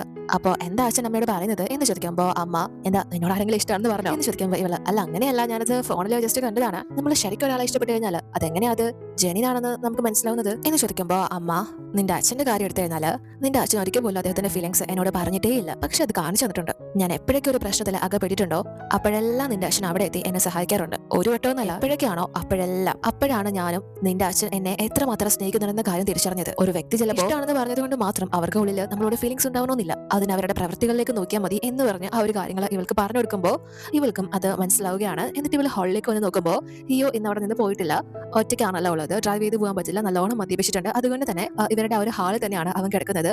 ഇവളും ബ്ലാങ്കറ്റും കാര്യങ്ങളൊക്കെ അവന് ഇട്ടുകൊടുക്കുന്നു. എന്നിട്ട് അമ്മ പറഞ്ഞ കാര്യങ്ങൾ തന്നെയാണ് ഓർക്കുന്നത്. ഇവൻ ഇവളോട് ഇഷ്ടമാണ് എന്ന് പറഞ്ഞതിന് മുന്നേ തന്നെ ഇവളെ ഏതൊക്കെ സിറ്റുവേഷനിൽ മരണം വരെ മുഖാമുഖം കണ്ടിട്ടുണ്ടോ അപ്പോഴെല്ലാം തന്നെ ഫസ്റ്റിലെ മുതൽ ഇപ്പൊ വരെയും ഹിയോ ഇവളോടൊപ്പം തന്നെയാണല്ലോ ഉള്ളത്. ഏത് സിറ്റുവേഷനിലും ഇവളെ ഹെൽപ്പ് ചെയ്തിട്ട് മാത്രമാണ് ഉള്ളത്. ഈ അടുത്ത് മാത്രമാണ് അവനവന്റെ ഫീലിംഗ്സ് ഇവളെ അറിയിച്ചത് പോലും. സോ അമ്മ പറഞ്ഞത് പ്രകാരം ഇവൾക്ക് ഓൾറെഡി തന്നെ തോന്നിയിട്ടുള്ളതാണല്ലോ ഇവളുടെ അച്ഛനെ പോലെ തന്നെയാണ് ഏതാണ്ട് ഹിയോ എന്ന കാര്യങ്ങള്. സോ അമ്മ പറഞ്ഞത് പ്രകാരം ഹിയോ ഇവളെ അപ്പോൾ അത്രയും ഇഷ്ടപ്പെടുന്നുണ്ട് എന്ന കാര്യം ആലോചിക്കുമ്പോൾ ഇവൾക്ക് തന്നെ അത് വിശ്വസിക്കാനാവുന്നില്ല. അതുകൊണ്ട് തന്നെ ഇവന്റെ ആ ഒരു ഫീലിംഗ്സ് റിയൽ ആണ് എന്ന് മനസ്സിലാക്കിയിട്ട് തന്നെ ഇവൾക്ക് ഇവനോടും ഫീലിംഗ്സ് സ്റ്റാർട്ട് ചെയ്തതാണല്ലോ. പക്ഷെ ഇപ്പോൾ അത് ഒരു സ്ട്രോങ് ആയിട്ടുള്ള ഇതായിട്ട് മാറുകയാണ്. അതിനുശേഷം നമ്മളെ പിറ്റേന്നാണ് കാണുന്നത്. ഇപ്പോൾ ആ ഒരു ഫോട്ടോഗ്രാഫി എക്സിബിഷനും കാര്യങ്ങളൊക്കെ നടക്കുകയാണ്. വൂവും അവിടെ തന്നെയാണുള്ളത്. അവന്റെ ചിത്രങ്ങളും ഒരു സൈഡിൽ പ്രദർശിപ്പിച്ചിട്ടുണ്ട്. അതുപോലെ തന്നെ നാച്ചുറൽ ബേബിയുടെ കമ്പനിയിൽ നിന്ന് മദേഴ്സ് ഗ്രൂപ്പ് അവിടെ വരുന്നവർക്ക് സ്നാക്സും ഡ്രിങ്ക്സും ഒക്കെ കൊടുക്കാനും അതുപോലെ തന്നെ ടേക്ക് കെയർ ചെയ്യാനും കൊടുക്കാനും അവരെ ഹെൽപ്പ് ചെയ്യാനൊക്കെ തന്നെ അവിടെ എത്തിയിട്ടുണ്ട്. ആ ഒരു സ്പോൺസർഷിപ്പും കാര്യങ്ങളൊക്കെ ചെയ്യുന്നത് ഇവരുടെ കമ്പനിയാണ്. അങ്ങോട്ടേക്ക് ഒരുപാട് ആളുകൾ എത്തുന്നതാണല്ലോ. അതുകൊണ്ട് തന്നെ ഹിയും യാഗും അവിടെ ഒരു പെർഫെക്റ്റ് കപ്പിളിനെ പോലെ നടിച്ച് അവിടേക്ക് നടക്കുകയാണ്. അത് കാണുന്ന സമയത്ത് ധാരയ്ക്ക് ഇപ്പോൾ അത് താങ്ങാനുള്ള ശേഷിയൊന്നും ഇല്ല. അതുകൊണ്ട് തന്നെ ഇവൾക്ക് നല്ല ഫീൽ ആവുന്നുണ്ട്, ജലസ് ആവുന്നുണ്ട്. ഹിയോനും ഒന്നും ചെയ്യാൻ പറ്റില്ല, ഇവളെ മൈൻഡ് ചെയ്യാതെ പോകാനേ പറ്റൂ. പെട്ടെന്ന് ഇവളുടെ അടുത്തേക്ക് യാങ്ങിനെ കളഞ്ഞിട്ട് ഓടി വരാനൊന്നും പറ്റില്ലല്ലോ. അതിനുശേഷം ഇവിടേക്ക് ഒരു ഫോറിൻ കപ്പിള് ഈ ഒരു എക്സിബിഷനിൽ പങ്കെടുക്കാനായിട്ട് എത്തിയിട്ടുണ്ട്. എന്നിട്ട് ഇവരുടെ ആ ഒരു പാർക്കിന്റെ ആ ഒരു സംഭവങ്ങളൊക്കെ കാണുമ്പോൾ അത് അവർക്ക് ഒരുപാട് ഇഷ്ടപ്പെടുകയാണ്. സോ അതിന്റെ ആ ഒരു ലൊക്കേഷനും കാര്യങ്ങളൊക്കെ ചോദിക്കുന്ന സമയത്ത് ഇംഗ്ലീഷിലാണ് ചോദിക്കുന്നത്. അത് ഇവിടെയുള്ള ആർക്കും മനസ്സിലാവുന്നില്ല. അതുകൊണ്ട് തന്നെ അവർ ധാരിയെ വിളിച്ച് ഏൽപ്പിക്കുന്നു. ധാരിയും അവരോടൊപ്പം സംസാരിക്കുന്നു. പക്ഷേ അവരുടെ ലാംഗ്വേജ് ഇംഗ്ലീഷ് ആയതുകൊണ്ട് തന്നെ ഇവൾ അത്ര ഫ്ലുവന്റും അല്ല, ഇവൾക്കത് മനസ്സിലാക്കാനും പറ്റുന്നില്ല. അതുകൊണ്ട് തന്നെ എന്തൊക്കെയോ കാട്ടിക്കൂട്ടാണ്. പക്ഷെ അത് കണ്ട് ജിഹിയുടെ മാനേജർ ഇവറ്റാളൊക്കെ എന്തായി കാണിക്കുന്നത്, ഞാൻ ഇപ്പൊ തന്നെ പോയി എല്ലാത്തിനെയും ചൊല്ലിന്ന് പിരിച്ചു വരട്ടെ മാഡം എന്ന് ചോദിക്കുമ്പോൾ ഇവരെ പോലുള്ളവര് ഇവരുടെ കമ്പനിക്ക് ഒരു മാനക്കേടാണല്ലോ ഉണ്ടാക്കുന്നത്. പ്രത്യേകിച്ച് ഹിയുന്റെ ടീം ആയതുകൊണ്ട് തന്നെ ഇവളത് ആഗ്രഹിക്കുന്നുണ്ട്. അതുകൊണ്ട് തന്നെ നമ്മളൊന്നും ചെയ്യേണ്ട കാര്യമില്ല എന്ന് പറഞ്ഞിട്ട് പോവാണ്. പക്ഷെ അവരങ്ങനെ അവിടെ പെടാപാട് പെടുന്ന കാര്യങ്ങളൊക്കെ ഹിയോ കാണുന്നത് കൊണ്ട് തന്നെ അങ്ങോട്ടേക്ക് വന്ന് ആ ഒരു കപ്പിളിനെ ഹാൻഡിൽ ചെയ്യുകയാണ്. ഇവർക്ക് ഭയങ്കര സമാധാനമാവുന്നു. അതിനുശേഷം ഹിയോ ഇവളോട് വന്ന് യാങ്ങുമായിട്ട് ഇവനെ ഇങ്ങനെ അഭിനയിക്കുന്ന കാര്യങ്ങളൊക്കെ ചെയ്യേണ്ടി വരും എന്ന കാര്യം മുൻകൂട്ടി ഇവളെ അറിയിക്കാൻ പറ്റാത്തത് കൊണ്ട് തന്നെ ആ ഒരു കാര്യങ്ങളൊക്കെ എക്സ്പ്ലെയിൻ ചെയ്യുമ്പോൾ നിങ്ങളിതൊക്കെ എന്തിനാ എന്നോട് പറയുന്നത്, എനിക്ക് ഒരു പ്രശ്നമില്ല എന്ന് പറഞ്ഞ് ഇവനോട് കുറച്ച് ജലസ് കാണിക്കാണ്. അപ്പോഴേക്കും തൊട്ടപ്പുറത്തുണ്ടായിരുന്ന ഒരു അമ്മയുടെ കയ്യിൽ നിന്ന് പെൻസിലും കാര്യങ്ങളൊക്കെ താഴെ വീഴാണ്. സോ ദാരി അത് എടുത്തു കൊടുക്കുമ്പോൾ അവളെ ഹെൽപ്പ് ചെയ്യാനായിട്ട് ഹിയും പോയി അതെല്ലാം എടുത്തു കൊടുക്കുകയാണ്. അപ്പോൾ ദാരി ഇവനോട് നിങ്ങൾ രണ്ടുപേരും കണ്ടാൽ അഭിനയിക്കുകയാണെന്ന് പറയേയില്ല, അത്രയും ബ്യൂട്ടിഫുൾ ആയിട്ട് പെർഫെക്റ്റ് ആയിട്ടുള്ളത് എന്ന് പറഞ്ഞ് ഇവളുടെ ആ ഒരു ജലസ് പ്രകടിപ്പിക്കുമ്പോൾ ഇവനത് മനസ്സിലാവുന്നുണ്ട്, ഇവളെ പൊസസീവ് ആവുന്നുണ്ട് എന്ന കാര്യങ്ങളൊക്കെ. അതിനുശേഷം വു അവിടെ ഒരു സ്പീച്ചും കാര്യങ്ങളൊക്കെ കൊടുക്കുകയാണ്. അവിടെ വന്നിട്ടുള്ള ആളുകളോടൊക്കെ നന്ദിയും കാര്യങ്ങളും ഒക്കെ അറിയിക്കുന്നു. അതുപോലെ തന്നെ അതിന്റെ ആ ഒരു ബാക്ക്ഗ്രൗണ്ടും കാര്യങ്ങളൊക്കെ പറയാണ്. സോ ആ ഒരു സമയത്ത് ഇവൻ സംസാരിക്കുന്നതിനിടയ്ക്ക് ഇവന് സംസാരിക്കാനാവുന്നില്ല. കാരണം അവിടെ കിടന്ന രണ്ട് കുട്ടികൾ ഭയങ്കരമായിട്ട് തർക്കിച്ച് ശബ്ദം ഉണ്ടാക്കിക്കൊണ്ടിരിക്കുകയാണ്. അവരുടെ അമ്മ അത് തടയാനൊക്കെ നോക്കുന്നുണ്ടെങ്കിലും ആ ഒരു കുട്ടികളെ അവർക്ക് നിയന്ത്രിക്കാനാകുന്നില്ല. പക്ഷെ അവർ തന്നെയാണല്ലോ നാച്ചുറൽ ബേബിയുടെ മദേഴ്സ് ടീം ഉള്ളത്. അതുകൊണ്ട് തന്നെ ഞങ്ങൾ നോക്കിക്കൊള്ളാം മാഡം, നിങ്ങൾ ഒന്നുകൊണ്ടും പേടിക്കേണ്ട, നിങ്ങൾ ഈ പ്രോഗ്രാം എൻജോയ് ചെയ്തോ എന്ന് പറഞ്ഞിട്ട് അവർ കുട്ടികളെ കൂട്ടിക്കൊണ്ട് പോയിട്ട് ഇവരോടൊപ്പം ഗെയിംസും കാര്യങ്ങളും ഒക്കെ തന്നെ കളിച്ച് അവർക്ക് ബോറടിയും കാര്യങ്ങളും ഒന്നും ഉണ്ടാക്കാത്ത വിധം ഹാപ്പി ആയിട്ട് കൊണ്ടുപോവുകയാണ്. സോ ആ ഒരു സംഭവങ്ങളൊക്കെ കഴിഞ്ഞ് ഈ കുട്ടികളുടെ അമ്മയും അങ്ങോട്ടേക്ക് വന്ന് ഇവരോട് ഒരുപാട് നന്ദിയും കാര്യങ്ങളൊക്കെ അറിയിക്കുകയാണ്. ഇവർ കാരണമാണ് ഈ ഒരു ലേഡിക്ക് ഈ എക്സിബിഷനും കാര്യങ്ങളൊക്കെ എൻജോയ് ചെയ്യാൻ പറ്റിയത്. ഇല്ലെങ്കിൽ കുട്ടികളെ കൊണ്ട് അപ്പൊ തന്നെ വീട്ടിലേക്ക് പോകേണ്ട അവസ്ഥ ഉണ്ടായേനെ. അതുകൊണ്ട് തന്നെ ഇവരോട് ഒരുപാട് താങ്ക്സും കാര്യങ്ങളൊക്കെ പറയാണ്. പക്ഷെ അപ്പോഴേക്കും അവരുടെ മകള് ഒരു ഡ്രിങ്കുമായിട്ട് അത് കാണിക്കാനായിട്ട് അമ്മയുടെ അടുത്തേക്ക് വരുന്ന സമയത്ത് ആ ഒരു കുട്ടി അതിൽ പിടിച്ച് നിൽക്കുന്നത് കൊണ്ട് തന്നെ അതിലുള്ള ആ ഒരു വെള്ളം മുഴുവൻ ഹിയുവിന്റെ പാൻസിലോട്ട് തെറിക്കാണ്. സോ പെട്ടെന്ന് ഈ ഒരു കൊച്ച് അമ്മ പറയുന്നത് കേട്ട് ഇവനോട് സോറിയും കാര്യങ്ങളൊക്കെ ചോദിക്കാണ്. പക്ഷെ ഒരു കുട്ടിയാണല്ലോ അത്, അതിനെ പേടിപ്പിക്കേണ്ട കാര്യമൊന്നുമില്ല, അതും എന്തായാലും പേടിച്ചിട്ടുണ്ടായിരിക്കും. സോ ഇവൻ ഭയങ്കര ക്യൂട്ടായിട്ട് അതിനെ ആശ്വസിപ്പിച്ച് ഒരു കുഴപ്പമില്ല, അതേ പോയി ഇത് വാഷ് ചെയ്ത് കളഞ്ഞാൽ തീരാവുന്ന പ്രശ്നമേ ഉള്ളൂ, ഒരു പ്രശ്നമില്ല മോള് വിഷമിക്കേണ്ട, എനിക്ക് ഒരു കുഴപ്പമില്ല എന്ന് പറഞ്ഞിട്ട് അത് വാഷ് ചെയ്യാനായിട്ട് ബാത്റൂമിലേക്ക് പോവാണ്. അപ്പോൾ ഇതേ സ്ഥലത്ത് തന്നെ ഇപ്പോൾ ഈ ഹോങ് എത്തിയിട്ടുണ്ട്. ഇവന്റെ കൂടെ തന്നെ മറ്റാരോ ഒരു മാസ്ക് ഇട്ട വ്യക്തി ആ ഒരു സ്ഥലത്തേക്ക് പ്രവേശിക്കുന്നുണ്ട്. അതുകൊണ്ട് തന്നെ ഹോങ് ഇവിടെ ജീഹിയുടെ അടുത്തേക്ക് വന്നാൽ നമുക്ക് പുറത്തേക്ക് പോകാം എന്ന് പറഞ്ഞ് ഇവളെ വിളിക്കുമ്പോൾ ജീഹി പുറത്തേക്കോ ഇപ്പോഴോ അതെന്തിനാ എന്ന് ചോദിക്കുമ്പോൾ ഹോങ് അത് നിനക്ക് പുറത്തെത്തിയിട്ട് മനസ്സിലാവും എന്ന് പറഞ്ഞിട്ട് ഇവളെ അവിടെ നിന്ന് കൂട്ടിക്കൊണ്ട് പോവാണ്. ഹിയും ബാത്റൂമിൽ പോയിട്ട് തിരിച്ചു പോകുന്ന വഴി ഇവൻ നോക്കുമ്പോൾ ഒരു കന്നാസും കാര്യങ്ങളൊക്കെ പിടിച്ച് ഒരു ബ്ലാക്ക് ഡ്രസ് ഇട്ട വ്യക്തി മാസ്കും കാര്യങ്ങളൊക്കെ വെച്ച് മുകളിലോട്ട് കയറി പോകുന്നത് കാണാണ്. അതുകൊണ്ട് തന്നെ ഇവനും എന്തോ ഡൗട്ട് തോന്നിയിട്ട് ആ ഒരു വ്യക്തിയെ ഫോളോ ചെയ്ത് പിറകെ ചെല്ലുമ്പോൾ കാണുന്ന കാഴ്ച അവിടെ ആ ഒരു ഓഫീസിൽ ഇത് യാങ്ങിന്റെ ഓഫീസാണ്. അവിടെ ഫുൾ ഇയാള് പെട്രോളും കാര്യങ്ങളൊക്കെ വെച്ച് തീയിടാൻ നോക്കാണ്.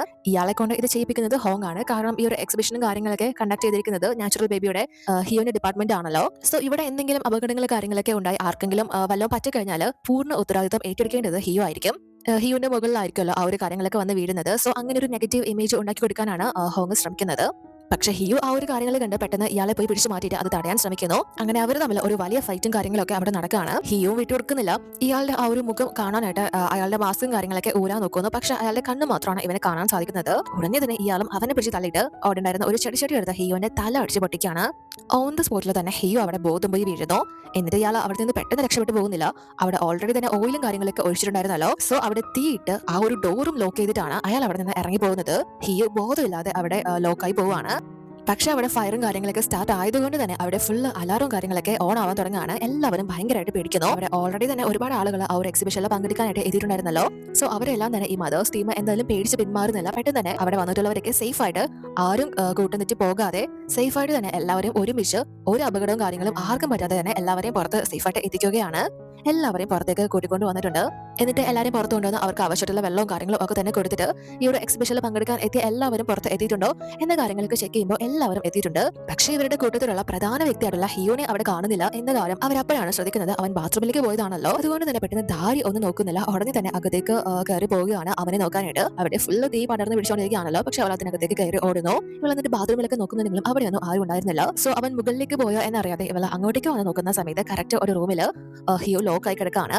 അത് വിൻഡോ വഴി ഇവള് കാണുന്നു. പക്ഷെ ഇവൾക്ക് ആ ഒരു ഡോർ തുറക്കാൻ സാധിക്കുന്നില്ല. കാരണം അയാൾ അങ്ങനത്തെ കാര്യമാണ് ചെയ്ത് വെച്ചിട്ട് പോയിരിക്കുന്നത്. അതുകൊണ്ട് തന്നെ ഇവളും പെട്ടെന്ന് ഒന്നും നോക്കുന്നില്ല. അവിടെ കണ്ട ഒരു സാധനം എടുത്ത് ഈ ഒരു ചില്ലും കാര്യങ്ങളൊക്കെ തകർത്തിട്ട് അകത്തേക്ക് കിടക്കാണ്. എന്നിട്ട് ഇവൾക്ക് ഇവനെ വലിച്ചോണ്ട് പോകാനൊന്നും വയ്യ. പക്ഷെ വേറെ വഴിയില്ലല്ലോ. അതുകൊണ്ട് തന്നെ പെട്ടെന്ന് ഇവളെ എങ്ങനെയൊക്കെയോ അവനെ തോളിലെടുത്ത് അവിടെ നിന്ന് പുറത്തേക്ക് കൂട്ടിക്കൊണ്ട് വരികയാണ് സേഫായിട്ട്. അതിനുശേഷമാണ് ഇവനെ ബോധവും കാര്യങ്ങളൊക്കെ വരുന്നത്. ഇവൻ ആ ഒരു തീപിടുത്തത്തിൽ നിന്ന് രക്ഷപ്പെട്ടു. ദാരിയാണ് ഇവനെ രക്ഷപ്പെടുത്തി കൂട്ടിക്കൊണ്ട് വന്നത് എന്ന കാര്യങ്ങളൊന്നും ഇവന് തന്നെ വിശ്വസിക്കാൻ പോലും പറ്റുന്നില്ല. ഇവളും ഭയങ്കരമായിട്ട് പേടിച്ച് ഞാൻ എന്തോരം പേടിച്ചെന്നറിയോ, നിങ്ങൾക്ക് എന്തെങ്കിലും പറ്റോ എന്ന് ചോദിച്ച് ഭയങ്കര കെയറില് ഇവനെ ഹഗ് ചെയ്യാണ്. ഹിയുനും ഭയങ്കര സന്തോഷമാവുന്നു. ഇവൾക്ക് ഇഷ്ടമുണ്ടായിട്ടാണല്ലോ അവളത് ചെയ്യുന്നത്. സോ ഹിയും ഇവളോട് എനിക്ക് നിന്നോട് ഒരു കാര്യം പറയുന്നുണ്ട്. ഞാൻ നിന്നെ ഇഷ്ടപ്പെടുന്നതിന് ഒരു പ്രത്യേക കാരണമില്ല. നീ ആരാണോ എങ്ങനെയാണോ, പക്ഷേ ധാരി എന്ന വ്യക്തിയാണ് ഞാൻ ഇഷ്ടപ്പെടുന്നത്. അതാണ് ഞാൻ നിന്നെ ഇഷ്ടപ്പെടുന്നതിനുള്ള ഏറ്റവും വലിയ കാരണം എന്ന് പറഞ്ഞ് വീണ്ടും ഒരു ഐ ലവ് യു കാര്യങ്ങളൊക്കെ പറയുമ്പോൾ ഇവളും ഭയങ്കര ഇമോഷണൽ ആയിട്ട് ഇവന്റെ ഇഷ്ടം എന്ന് മാത്രമാണ് എന്ന് ഇവൾക്ക് മുന്നേ തന്നെ മനസ്സിലായതാണല്ലോ. അതുകൊണ്ട് തന്നെ ഇവളുടെ ഇഷ്ടവും അറിയിച്ചുകൊണ്ട് പെട്ടെന്ന് ഇവനെ കിസ് ചെയ്യാണ്. അതോടുകൂടി ഈ എപ്പിസോഡ് അവസാനിക്കുന്നു. അടുത്ത വീഡിയോയിൽ കാണാം.